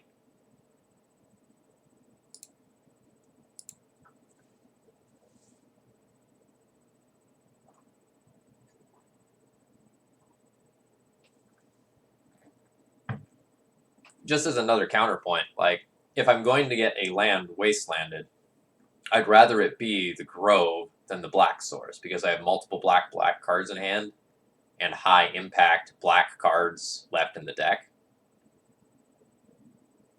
I think it's a good conversation, though. Like, you don't get better by just saying, like, what I did was fine. Like, there's a lot of intricacies in that match.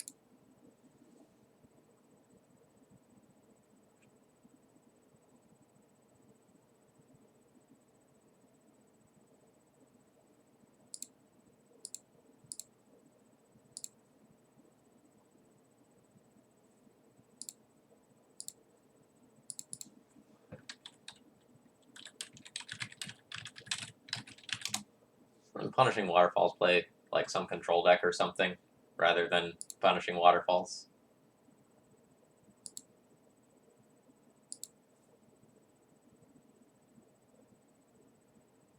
Well, if my opponent is playing a fair deck, this hand is great. If they are not playing a fair deck, this hand is unkeepable.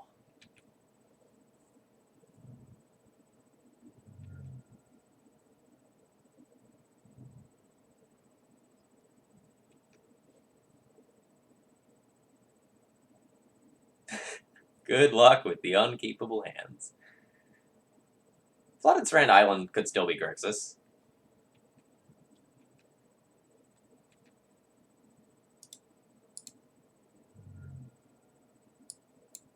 Night, Agate.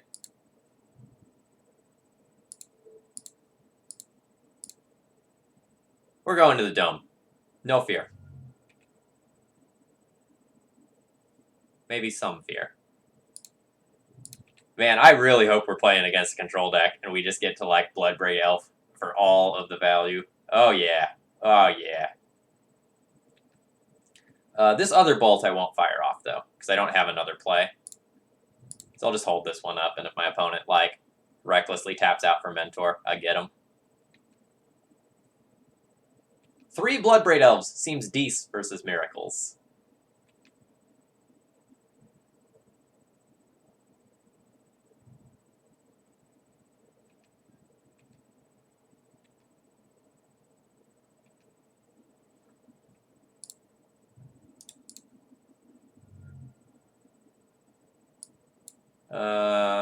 If my opponent is a back-to-basics build of Miracles, I'll be very happy to have some basic lands.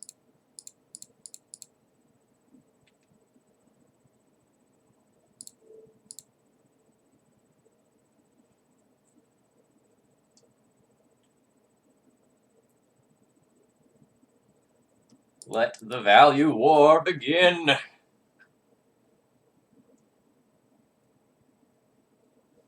If they Terminus my Bloodbraid Elves, I get to draw them again. Force of Will Inquisition. Well, that was a 3-for-1 Bloodbraid Elf.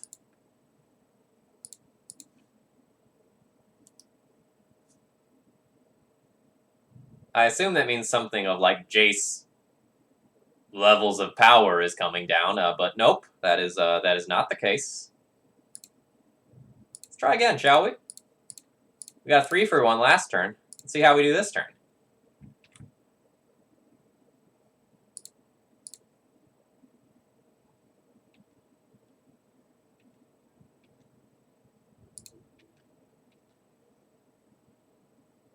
Snapcaster Source to Plowshares.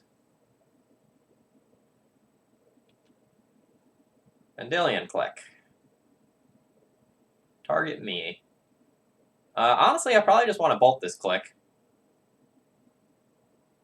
Like, they're going to take my Blood Braid off basically no matter what.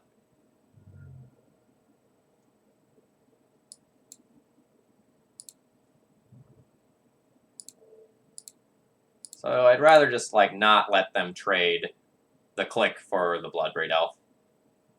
Oh, that was stupid.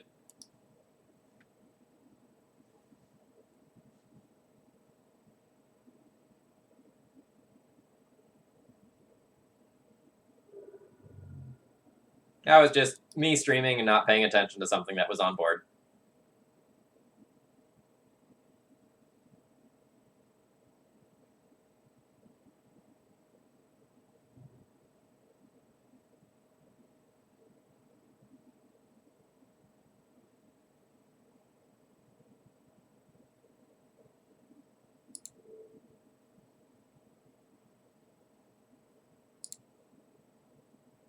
Play this out to play around Spell Pierce.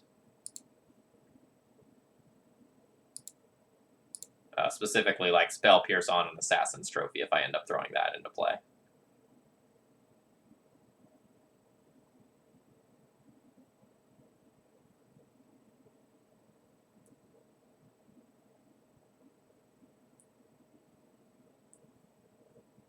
We got Terminus and Volcanic Island there.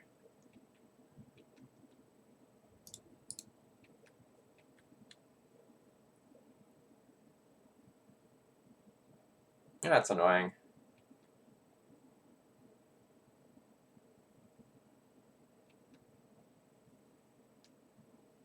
And that's not worth Assassin's Trophying. So I just, like, trade my board here.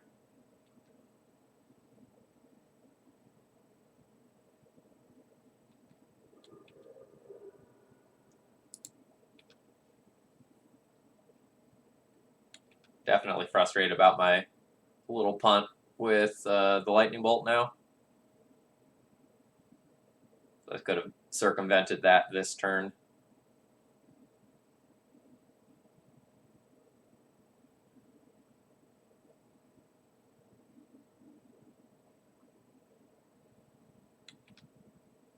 And, like, my opponent knows about the Assassin's Trophy as well. They're just going to, like, click that out and continue to click me probably every turn. Although they might just leave it in play.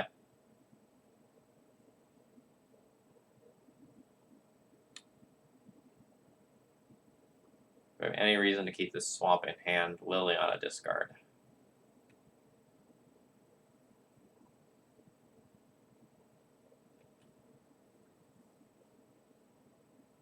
Oh, that is rough.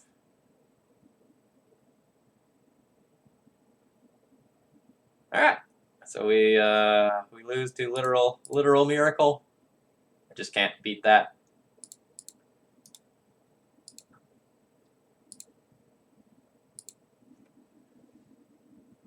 That's frustrating. All right, we weren't winning that one with that card there. All right, so Carpet Library Chokes, good.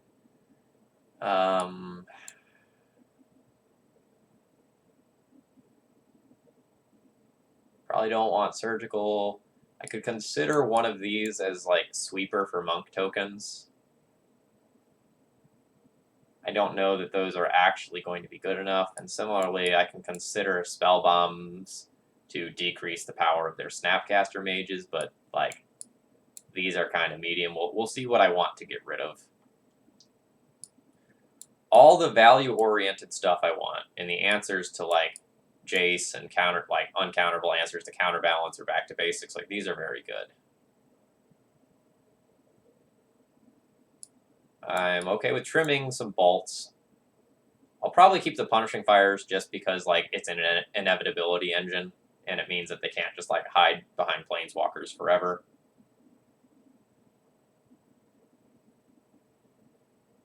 Liliana's Triumph is probably bad.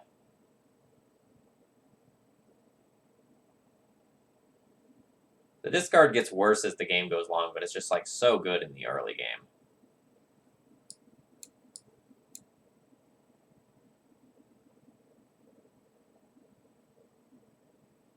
And get rid of all my bolts. That's all of these and one of these. Play like one spell bomb and not bring in the additional answers to mentor tokens. Like if my opponent just slams mentor, how many answers to it do I have now? 3, 4, 5, 6, 7, 8, kind of 9, 10, 11. That's maybe enough answers when also coupled with discard. When I'm on the draw, I'll probably bring in a couple more answers to mentor.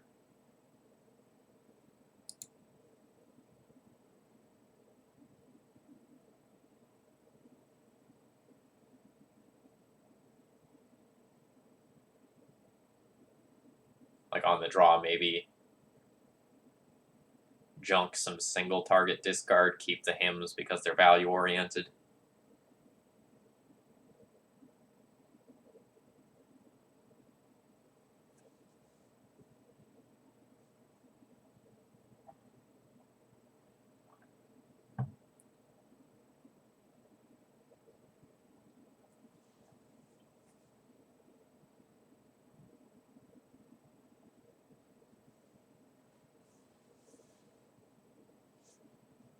I would like to play first.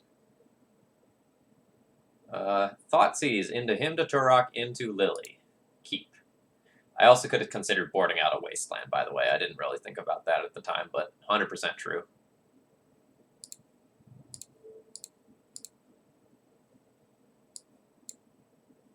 Oh, this is like old school miracles. Like Legends miracles.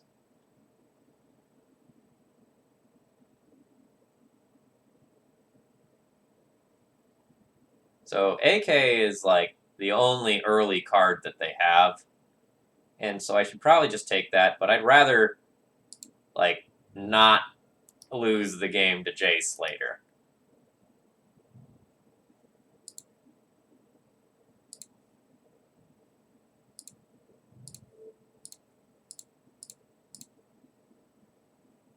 So we got AK and the Click, which they drew for turn.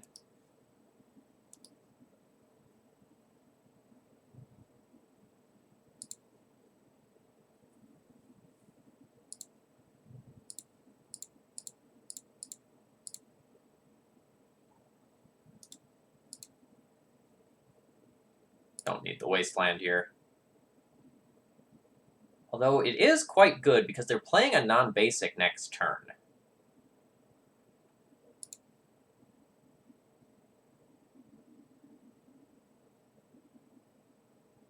I'll actually get rid of the Assassin's Trophy. It's not castable right now anyway.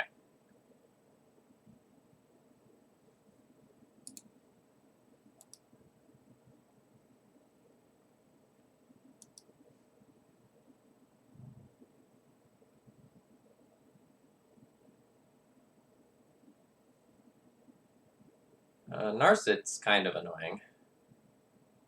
Like, and they also drew a non-basic, which means my generic plan was less good. So I could hit this Narset now so they can't get another card out of it, or I can wait for them to minus and then I can take it off the table. Do I care about not drawing more than one card each turn though? Not really. The only card I have that draws cards is Sylvan Library. Yeah, so this can sit on the table and I don't care.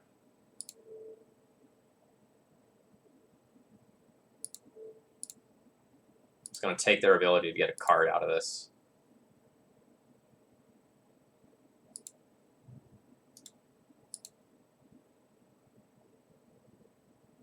And I should have done the plus first to incentivize them to keep the volcanic island, which then they didn't do because they saw my wasteland. Small misplay there.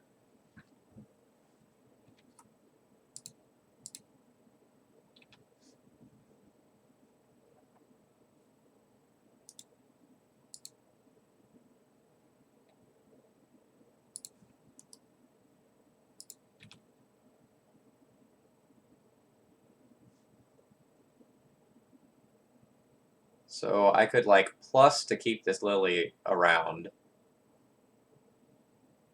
which I think I want to do, but it like runs the possibility of just like running into Venser bounce, unfortunately.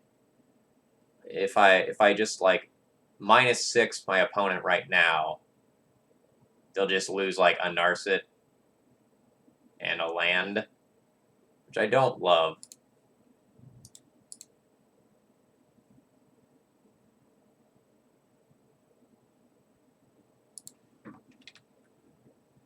I'm hoping that they brick on natural land this turn, because I think I'm very, very likely to win if they don't have a land here. No, but they do have a land. So now they can Venser the Lily back to my hand.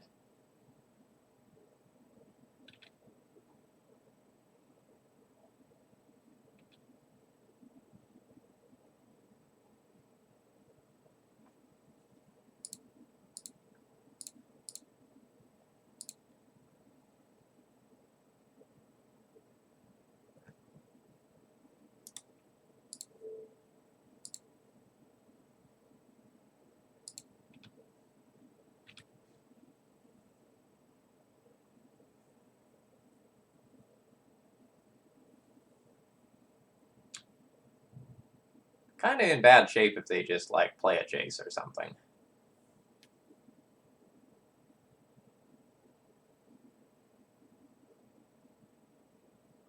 So I probably want to plus discard my Lily, then play Bob.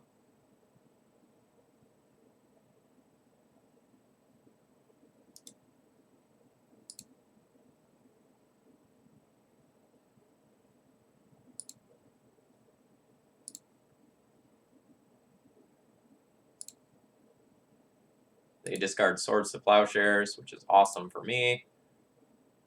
Hopefully that means that they don't have like Snapcaster left. They have another Swords to Plowshares. That's okay. Again, we're just hoping to dodge a Haymaker. We need to dodge like Jace, Entreat, Teferi.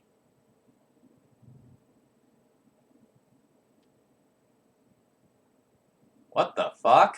Really?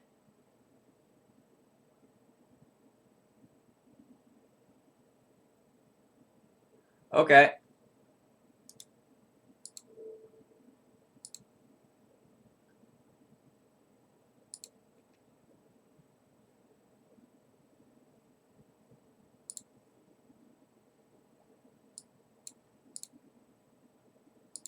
It's like not all that bad, because I still end up with 3 lands.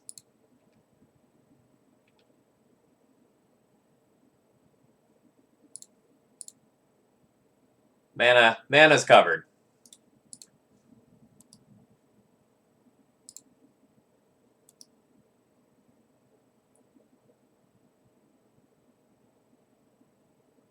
It's the 3rd AK of the game.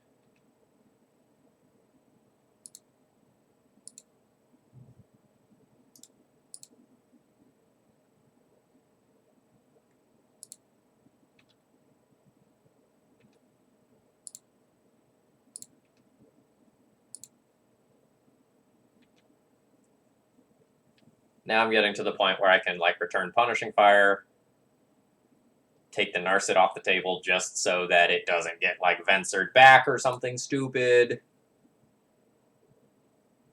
Yeah, Council Judgment resolves. You take my Lily. That's fine.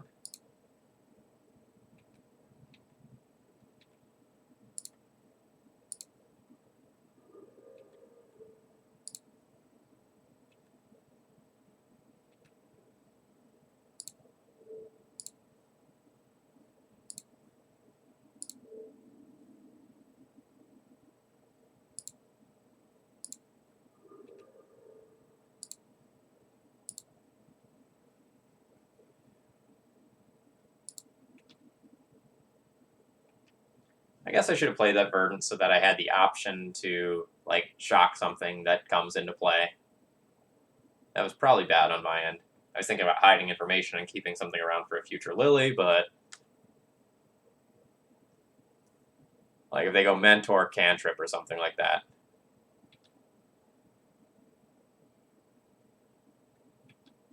Yeah, that's real punishing.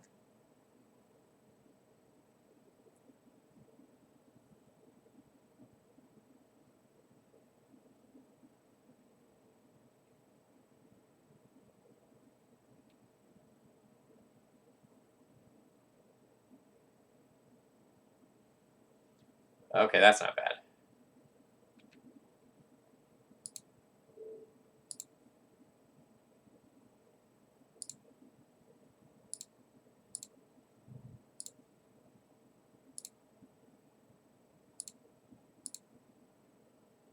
Alright, Choke just resolves. Punishing Fire Jace down. I'll return a Punishing Fire.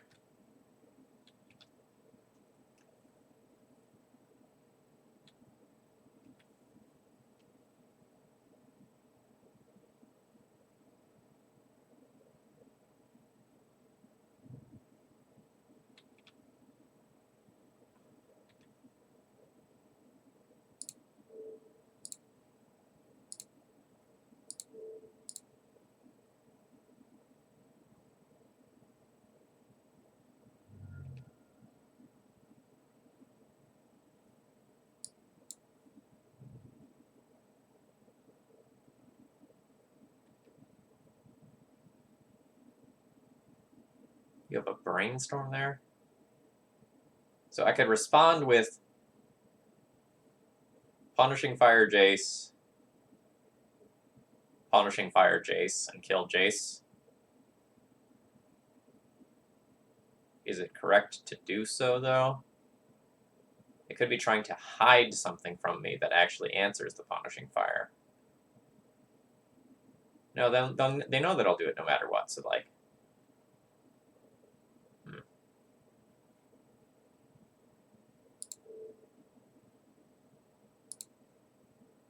No, I did not want to pay double red for that.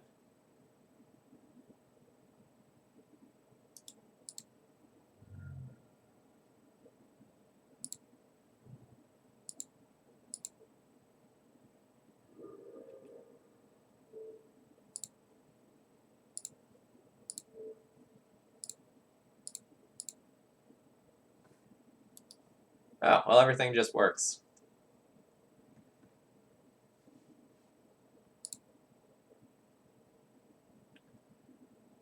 Alright, so on the draw, do I want to respect Mentor a little bit more?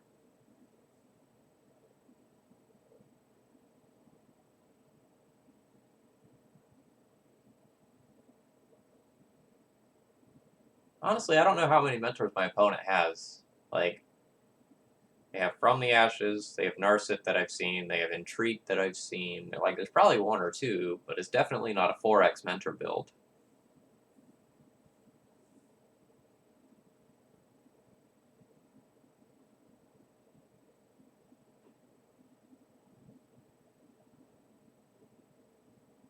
I probably should.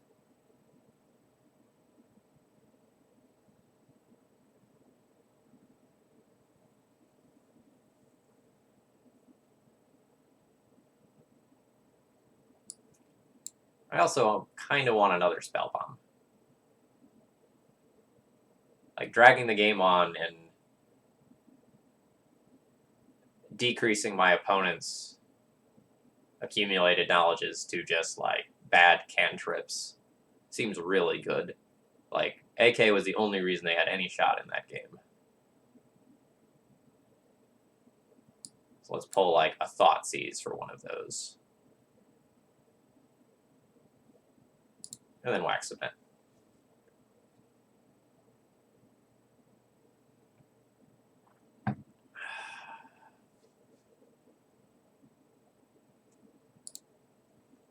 I will keep this hand on the power of Choke.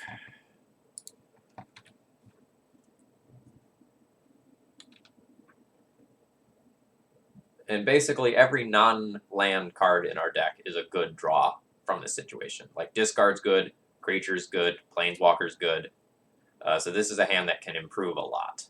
Yeah, like him is just fantastic here. Sullivan Brophy, thank you very much for following. I hope you're enjoying the Junding.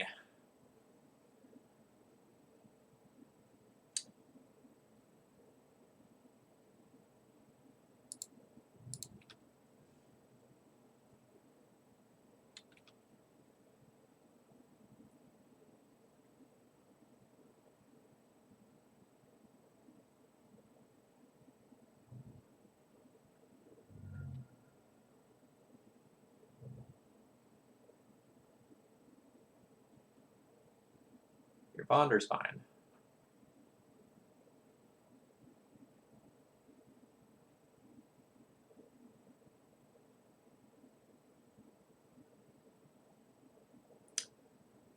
So I don't think my opponent is going to play both Back to Basics and From the Ashes.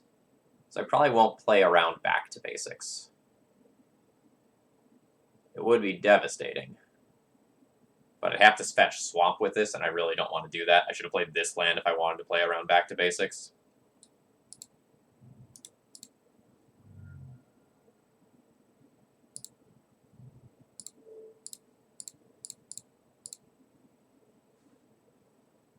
Yeah, Narset, Swords to Plowshares there. If our opponent slams a Back to Basics, I just answer it over 2 turns with Abrupt Decay. It'd have to be like Back to Basics with Click to take an Abrupt Decay.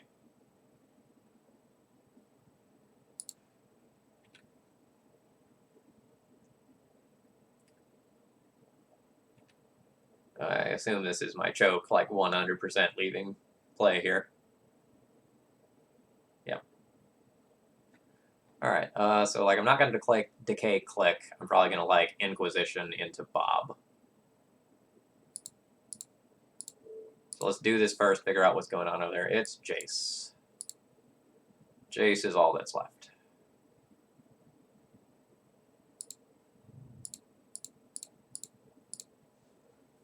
So we're just looking to dodge land this turn. Damn it. Can't catch a break here.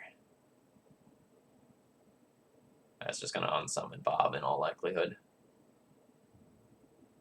So now a Punishing Fire would be awesome. Lily Last Hope is still very good. I accept that draw.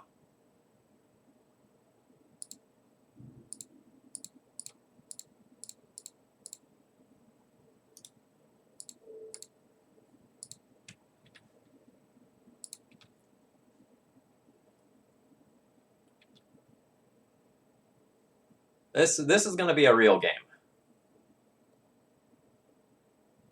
Like, my opponent has the better Planeswalker, but they don't have a lot of time to find Council's Judgment specifically to answer what I have going on here.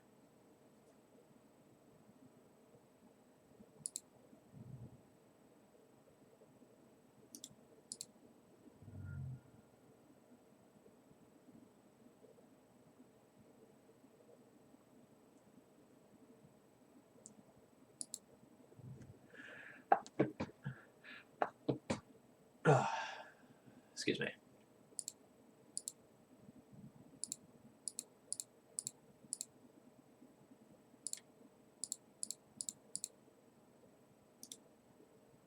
And I'm fine with losing a little bit of value. Like, this Bloodstained Mire is not important to my game plan whatsoever, but dumping 2 problems into play matters a lot.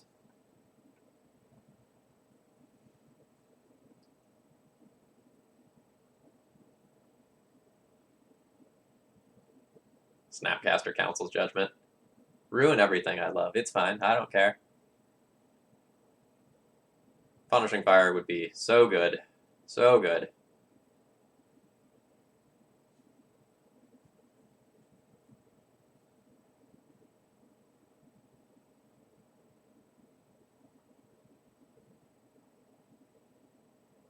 So what will my opponent do on their turn? Like, would they minus Jace on their Snapcaster Mage to get back Swords to Plowshares and remove Bob? Probably not. I wouldn't be too upset if they did. I think I'm just going to jam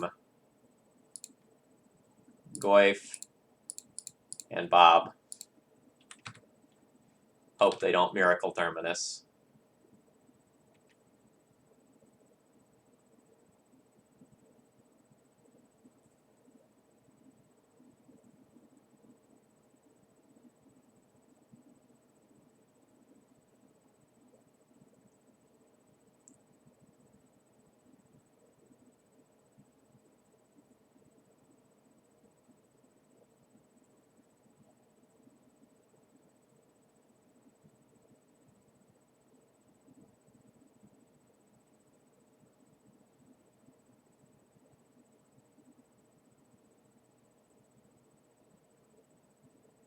Yeah, I was about to say, Venser Caracas is something that I'm going to have to respect. So they just bounce the Bob. That's fine.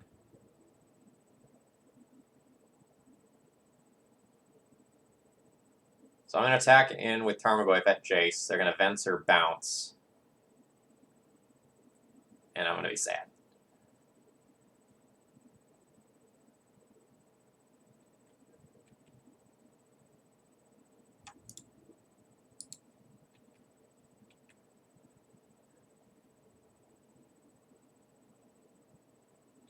I mean, I'll still obviously do it.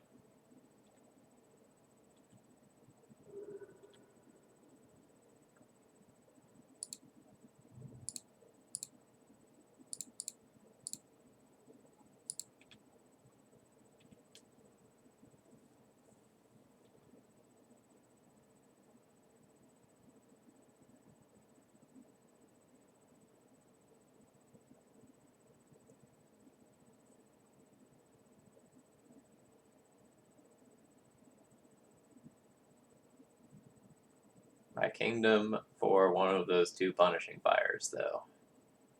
They'd be so good.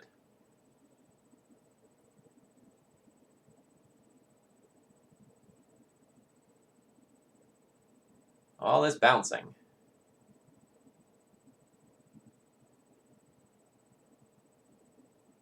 So I can't, like, Abrupt Decay that.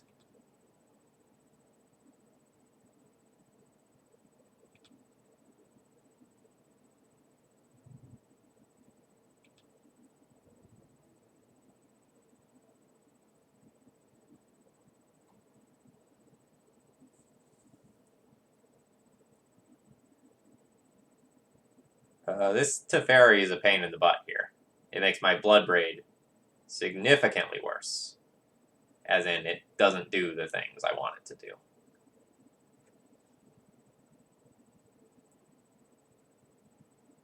I was planning on Abrupt Decaying the Snapcaster and then just attacking it with Goif. But now it might be Abrupt Decay the Teferi, play Bloodbraid Elf, and then have two creatures to attack in on the Jace.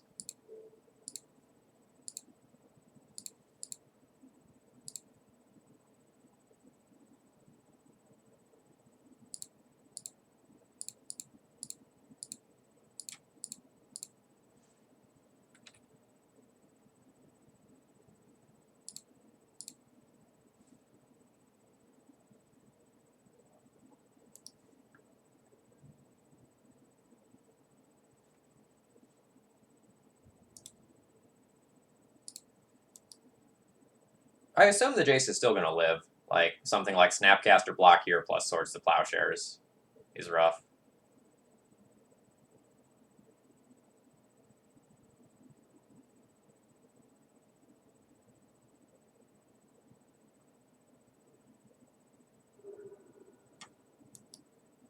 This is a rough Terminus if it happens. And it can be just hard cast, like my opponent has 6 mana.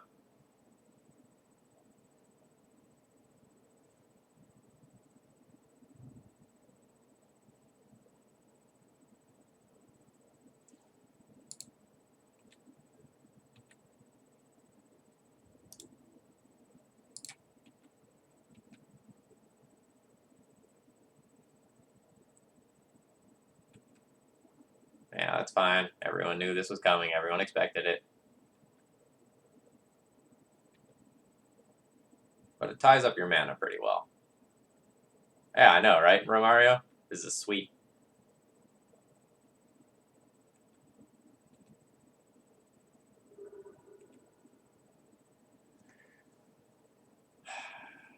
So...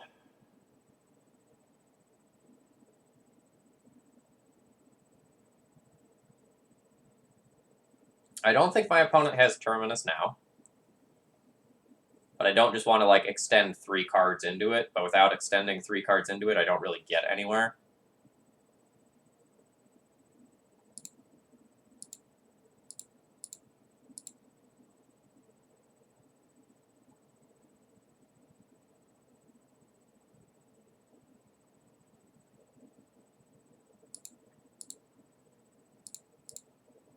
I'm super unhappy about this.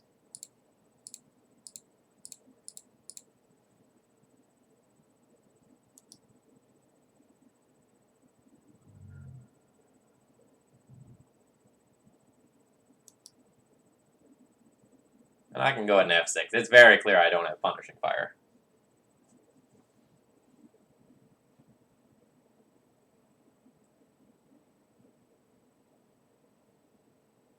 So I'm looking to draw Choke, Punishing Fire, Assassin's Trophy. A Spell Bomb would be fine. A Wasteland would be absurdly good.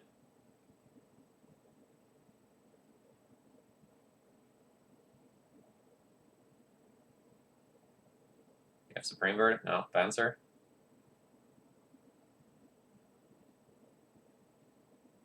Fencer, bounce the bop. That's fine.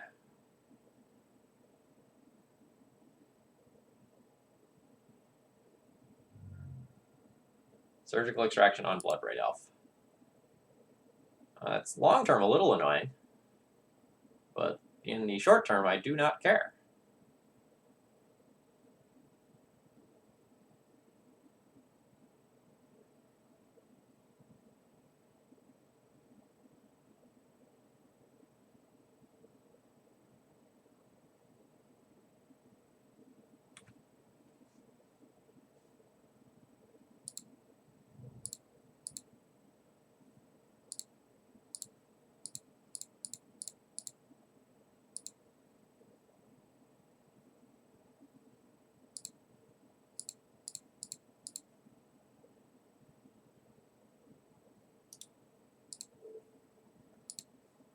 I don't want that Fencer to block this turn. I know they can just bounce it.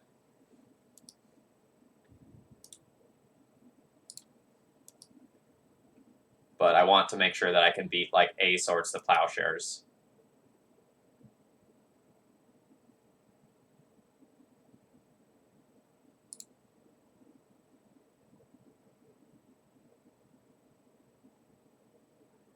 That's so annoying. And now this one's out of, like, Punishing Fire range now. Alright, please don't have a counterspell. And I'll cast this now. So that it plays around Hardcast Force of Will.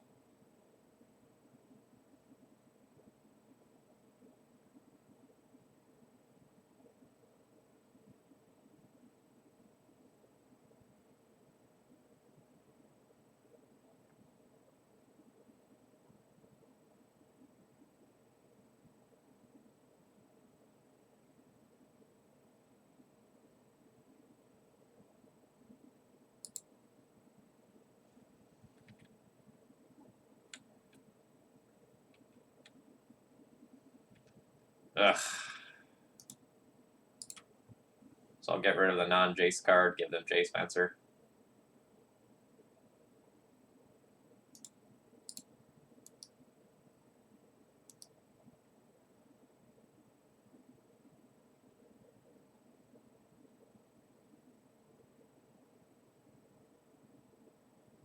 So I guess my line was like Lily plus let them respond with Venser Lily back to my hand, and then Assassin's Trophy. This is obviously too late.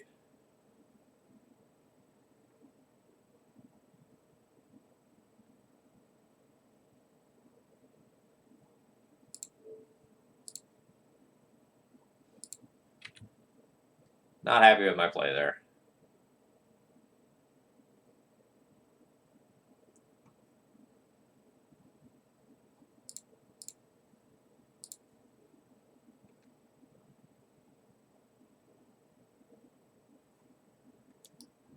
I'm going to save that to use on a more critical turn.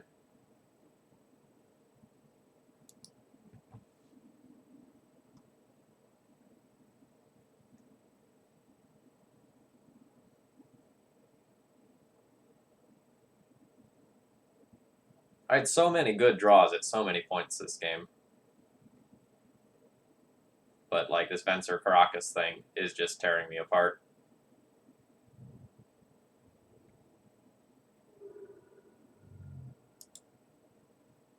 Alright, I scoop. I've had enough of that.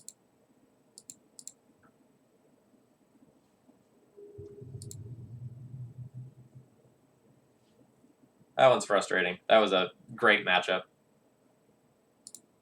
Like, I didn't play perfectly, but, like, a Wasteland disrupts the Caracas lock, a Punishing Fire kills it, you know.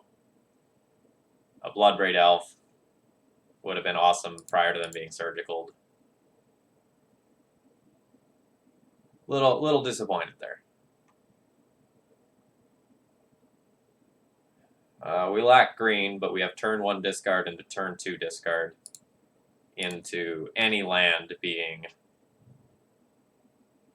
like turn 3 Planeswalker.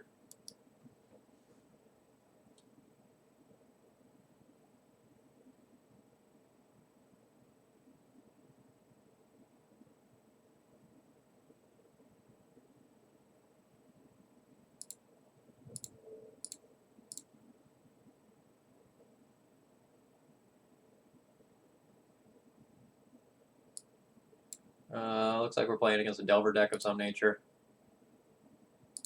I will take a Brainstorm.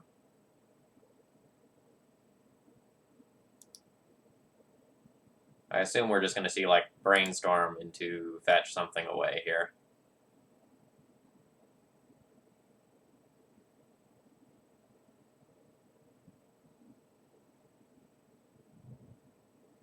If Goyf will get one bigger, I will just, like, play it. So I want to play it around a Bolt. Thoughtseize me. Alright, well, you can dictate what I do on my turn. I'm either hymning or Tarmogoyfing.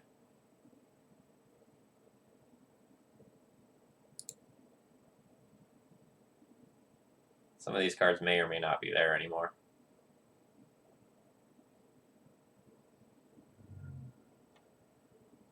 Tarmogoyf it is.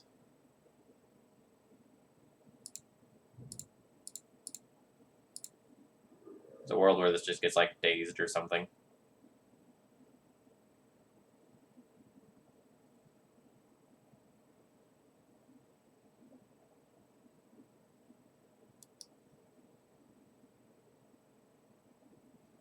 I've played literally no Magic other than what I've done on stream in the past month. That's not true. Like, maybe 1 or 2 leagues off camera. But I have a lot of things that I want to try from Modern Horizons and D&T. So I'll be making a more active effort to, like, play more. The past month has just been absolutely crazy with, like, the job search and some traveling I've been doing and, like, end of school stuff. I've just had no time whatsoever for extra D&T. And it's also the sort of thing that I don't want to, like, play when I'm worn down and tired because, like, it's a deck where you want to be on your A game when you play it.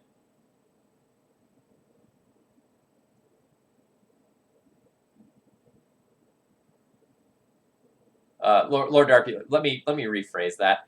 There are a lot of things that people are going to want me to try and are going to want to watch coverage for. So that might be a better way to go and put that. So, like, people are gonna want me to, like, try out the new Pseudo Mom, and they're gonna want me to try out the new, like, 3-drop crappy recruiter thing, and I'll humor people by trying those out.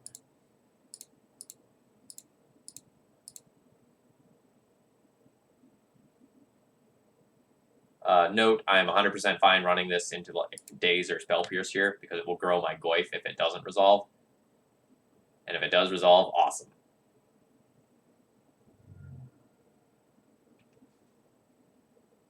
Now, Goyf's a bigger boy. It's hard. Pitched a force there.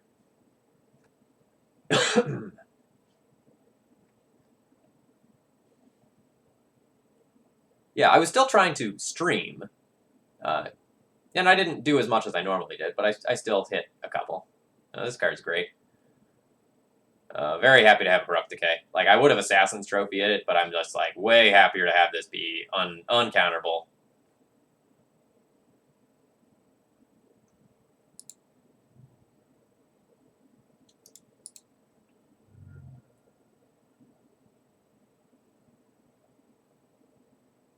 You can see most of them being unplayable in D&T. Sounds about right.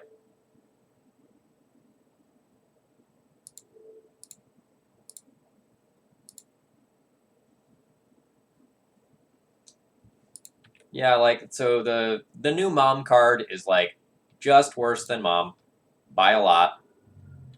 You only want to play it if you want more than 4 Mom effects. And I don't know that that's actually true if like, numbers 5 and 6 are just, like, absolutely worse than the first couple.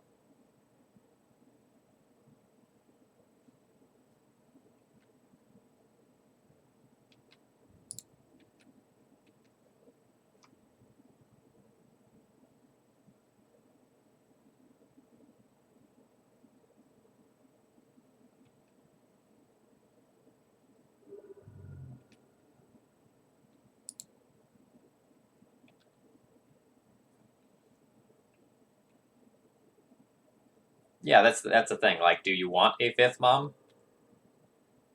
Years ago, Finn and I had a conversation where we said we'd play 8 Moms if we could. But that was before we got all the new sweet toys that we currently have.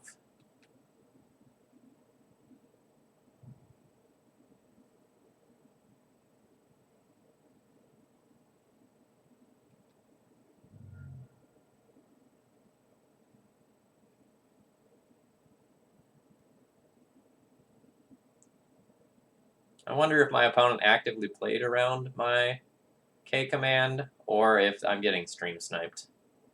Because I thought the chump block with the Arcanist was kind of weird as well.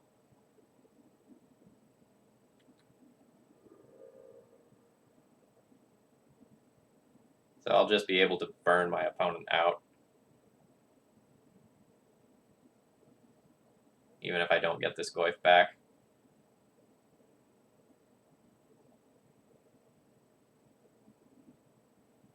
What's the best way to do this?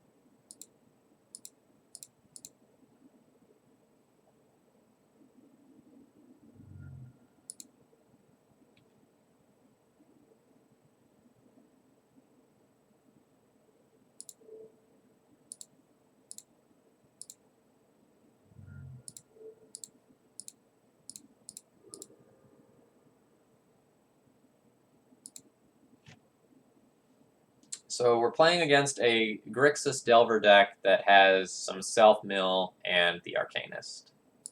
So I want additional removal. The Marsh Casualties is probably a little bit awkward, but I assume like Young Pyromancer is going to be in there and True Name, so like this is probably still fine. I don't know about Choke on the draw. I'll consider Choke, and I'll probably play Spellbomb, honestly. If they're doing enough self-mill, like, to try to power up that card, it's probably worth fighting. So I think I'll decrease some of my discard and try to play more to the board.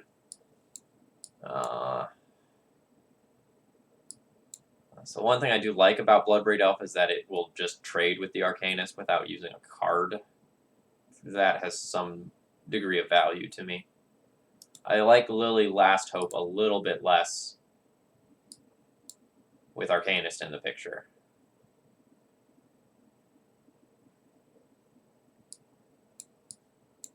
I can also just see, like, trimming some fat. I'm not sure about the chokes.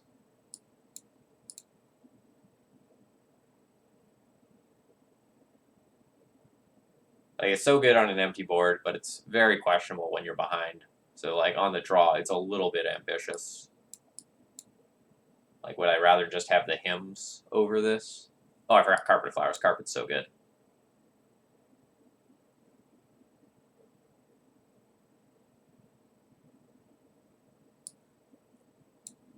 Honestly, another hymn's probably just better. I might play chokes on the play, though.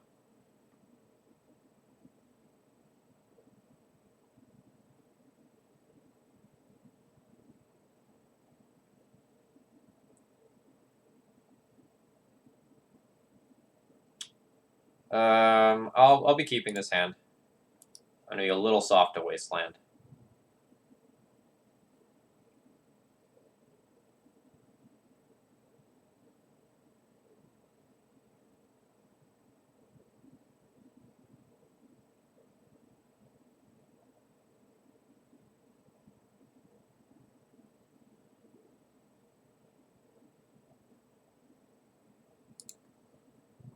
Lead on Bloodstained Mire here now that I have Hymn to Turok.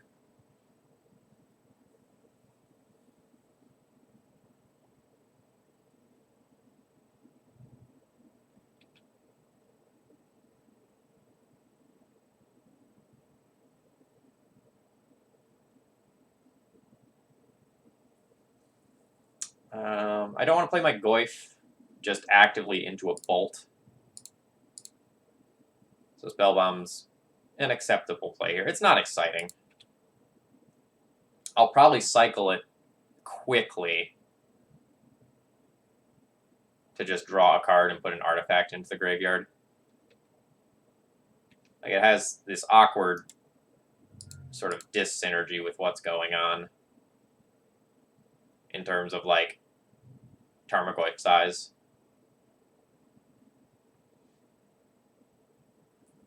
Thought Seizing Me occurs.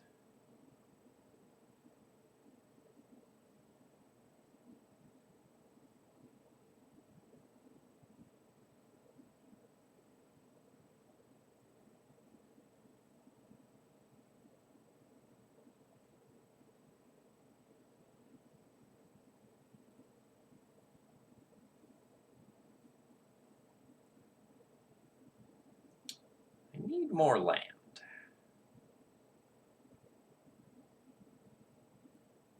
Assuming I draw some, I feel like I'm in a fantastic spot.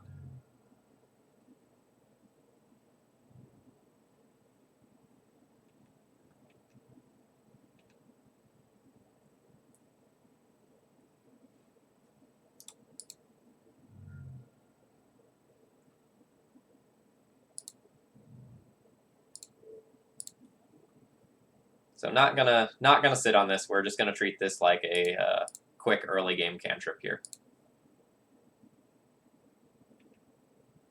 Junding's been fine. We've been on the wrong side of variance a little bit, but I'm enjoying myself.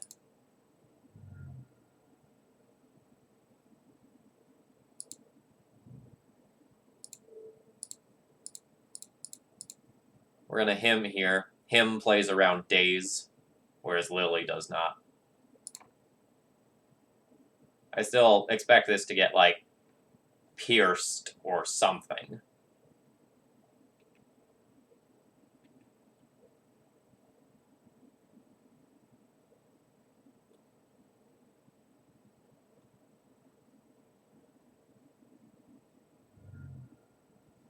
Force pitch days. That's acceptable.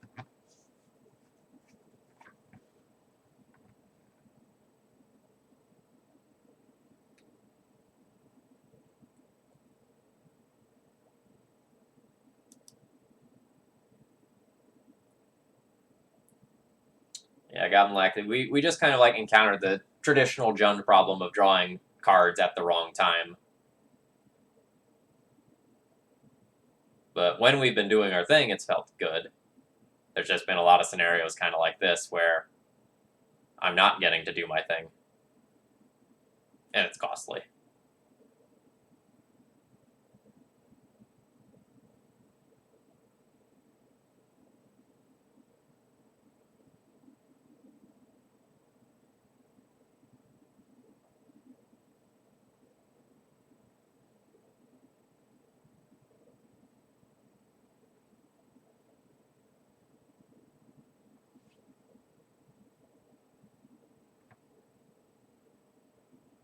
Yeah, I don't know what sideboard options they have, but, like, their force of will was not good there. Like, I'm trying to outvalue them, and they're working towards my plan. But maybe their sideboard is so soft to me that their only hope is to try to end it quickly, and force of will plays towards that. So, like, I don't know. But, like, I'm A-okay with my stuff getting forced there. Like, it was still a 2-for-2 trade.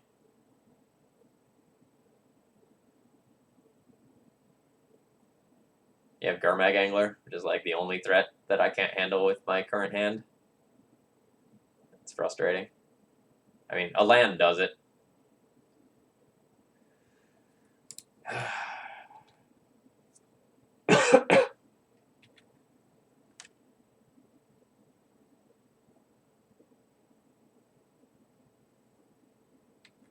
I do not care about that card.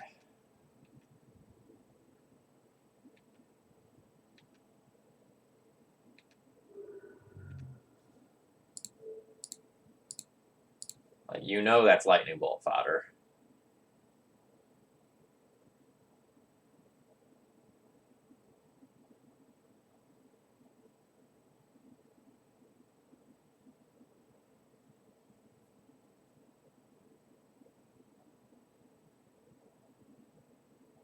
You have, like, Spell Pierce, Surgical Extraction, or something like that? No? Well, this is a little frustrating.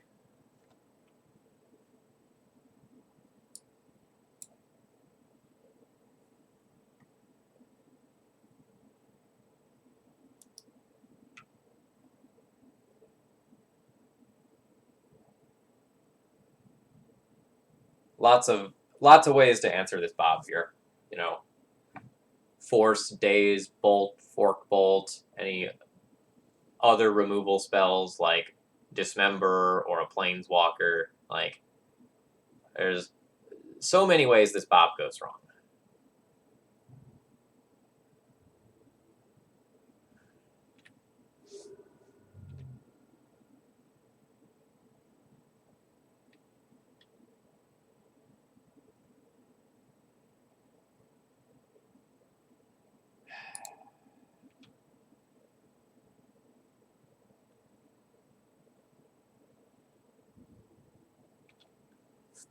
Bob will now be chump blocking. Bob did not do his job of drawing a land. And now if I assume that my opponent is ready to answer this Lily, I'm just dead.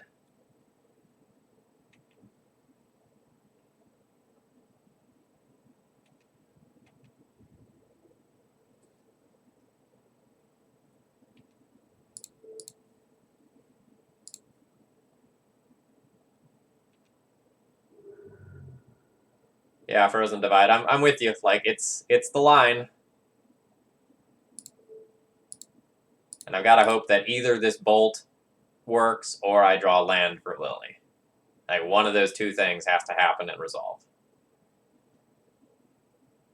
I, like, technically get 2 turns, but there's probably enough burn in that deck where if I take another Gurmag hit, I lose.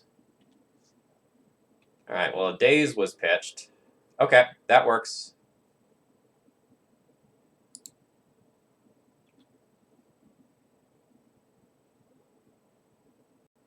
Alright, was your hand literally 3 counterspells? I'll be a little salty if so.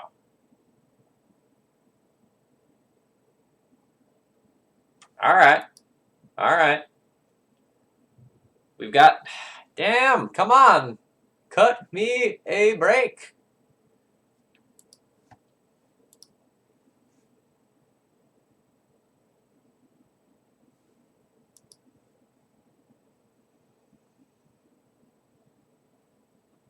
I'm gonna get rid of Punishing Fire.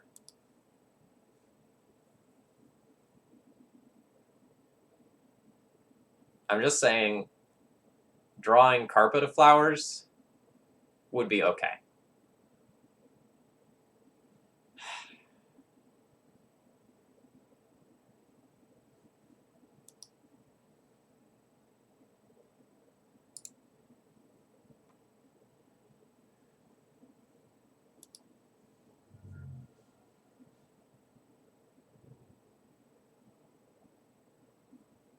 That's just how this league goes, huh?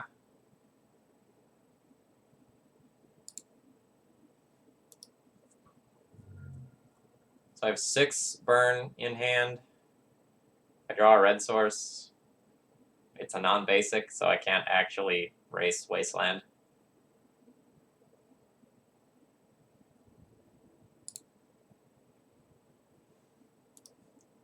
$14 plus 8. It's a lot of cards. I only see 3 lands.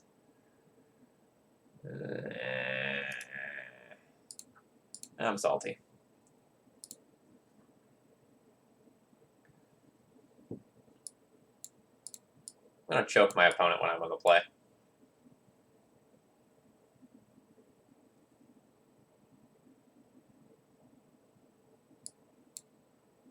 Pull 1 Blood Braid.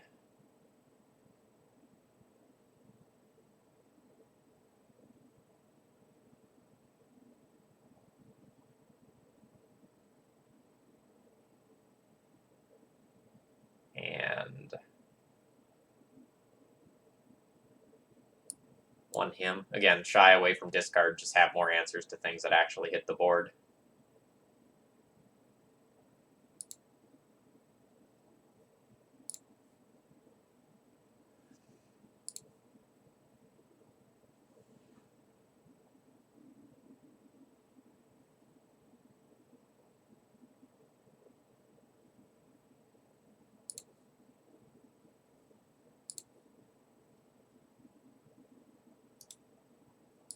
Nope.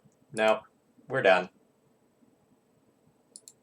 I mean, I guess I'll keep it and like see if I scry a black card to the top.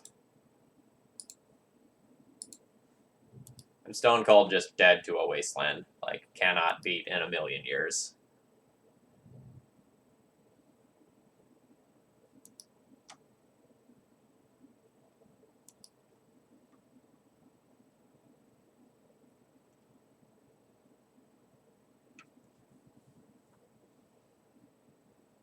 We're playing a lot of land. We have 23 lands.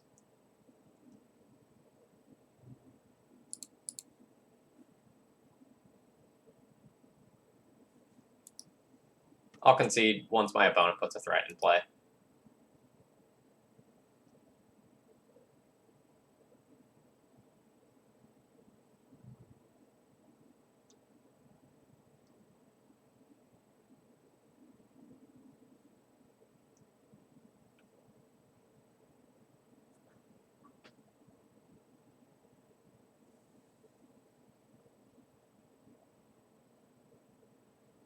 That was just so disappointing. Like, 7, 6, 5 all being unplayable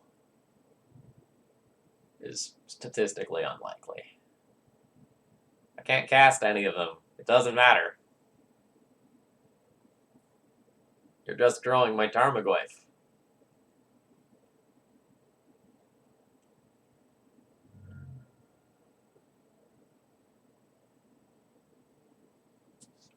Hey. Lord Darku, I mulled to 4 because I didn't have lands.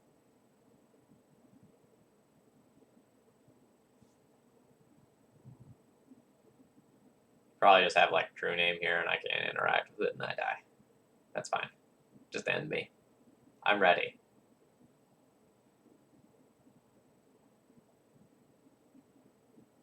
Oh. Alright. Well, that's fine. We're done here. Alright, so what did we show off this league? We showed off that when Jund, like, actually gets to play its cards on curve, it's very powerful. Like, when you get to go, like, discard into 3-drop, or, like, discard into Bob, or something like that. Like, this deck is awesome. But a lot of times you end up tripping over your own mana, or you just don't curve out. We're relatively soft to Wasteland, and we also don't really have anything to do with our discard when we draw at endgame, other than just like discard it to Lily of the Veil. So you can kind of see why this deck never really rises up to the top. It can be very awkward. Like, I definitely made some play mistakes. I'm not happy with how I played against Miracles. Like, just kind of while talking through things on stream, like I missed some like onboard Karaka Spencer stuff that like I definitely could have played tighter around. But a lot of my losses this league were just like completely out of my control. You know, like take a look at the match I played against Julian, where like game 1 I played my cards, easily won. Game 2 I drew too much discard in the end game. Game 3 I drew too many lands in the end game. So there's nothing really to smooth that out. So like you're color intensive, and you have wastelands, and you require a lot of mana to really like be operating. Like Jund is a deck that wants to have 4 mana. Like you want to be able to double 2-drop relatively early in the game. Yeah, like the Sylvan Library is in the sideboard. You know, maybe it should be in the main deck. And like Jund also has this other problem of like, in addition to just like curving out, like huge portions of your deck are just terrible against the field. So like when you play against combo decks, like these 9 cards, these 12 cards are probably pretty close to dead. And like this is also probably pretty bad. So like the deck has some consistency problems, and that was very clear. All right, I think that's all I've got to say about Jund. I'm going to go ahead and wrap it up, folks. I'm going to start doing a whole bunch of legacy content here. You know, the summer is right around the corner. Not sure if all of it will be during normal stream hours. I might end up just kind of doing a whole bunch of streams here and there. So if you enjoy legacy content, please follow the channel. And if you want to do something to support me over the summer, you know, feel free to throw a donation my way or throw a subscription to this channel. And cheers, folks. Have a good night.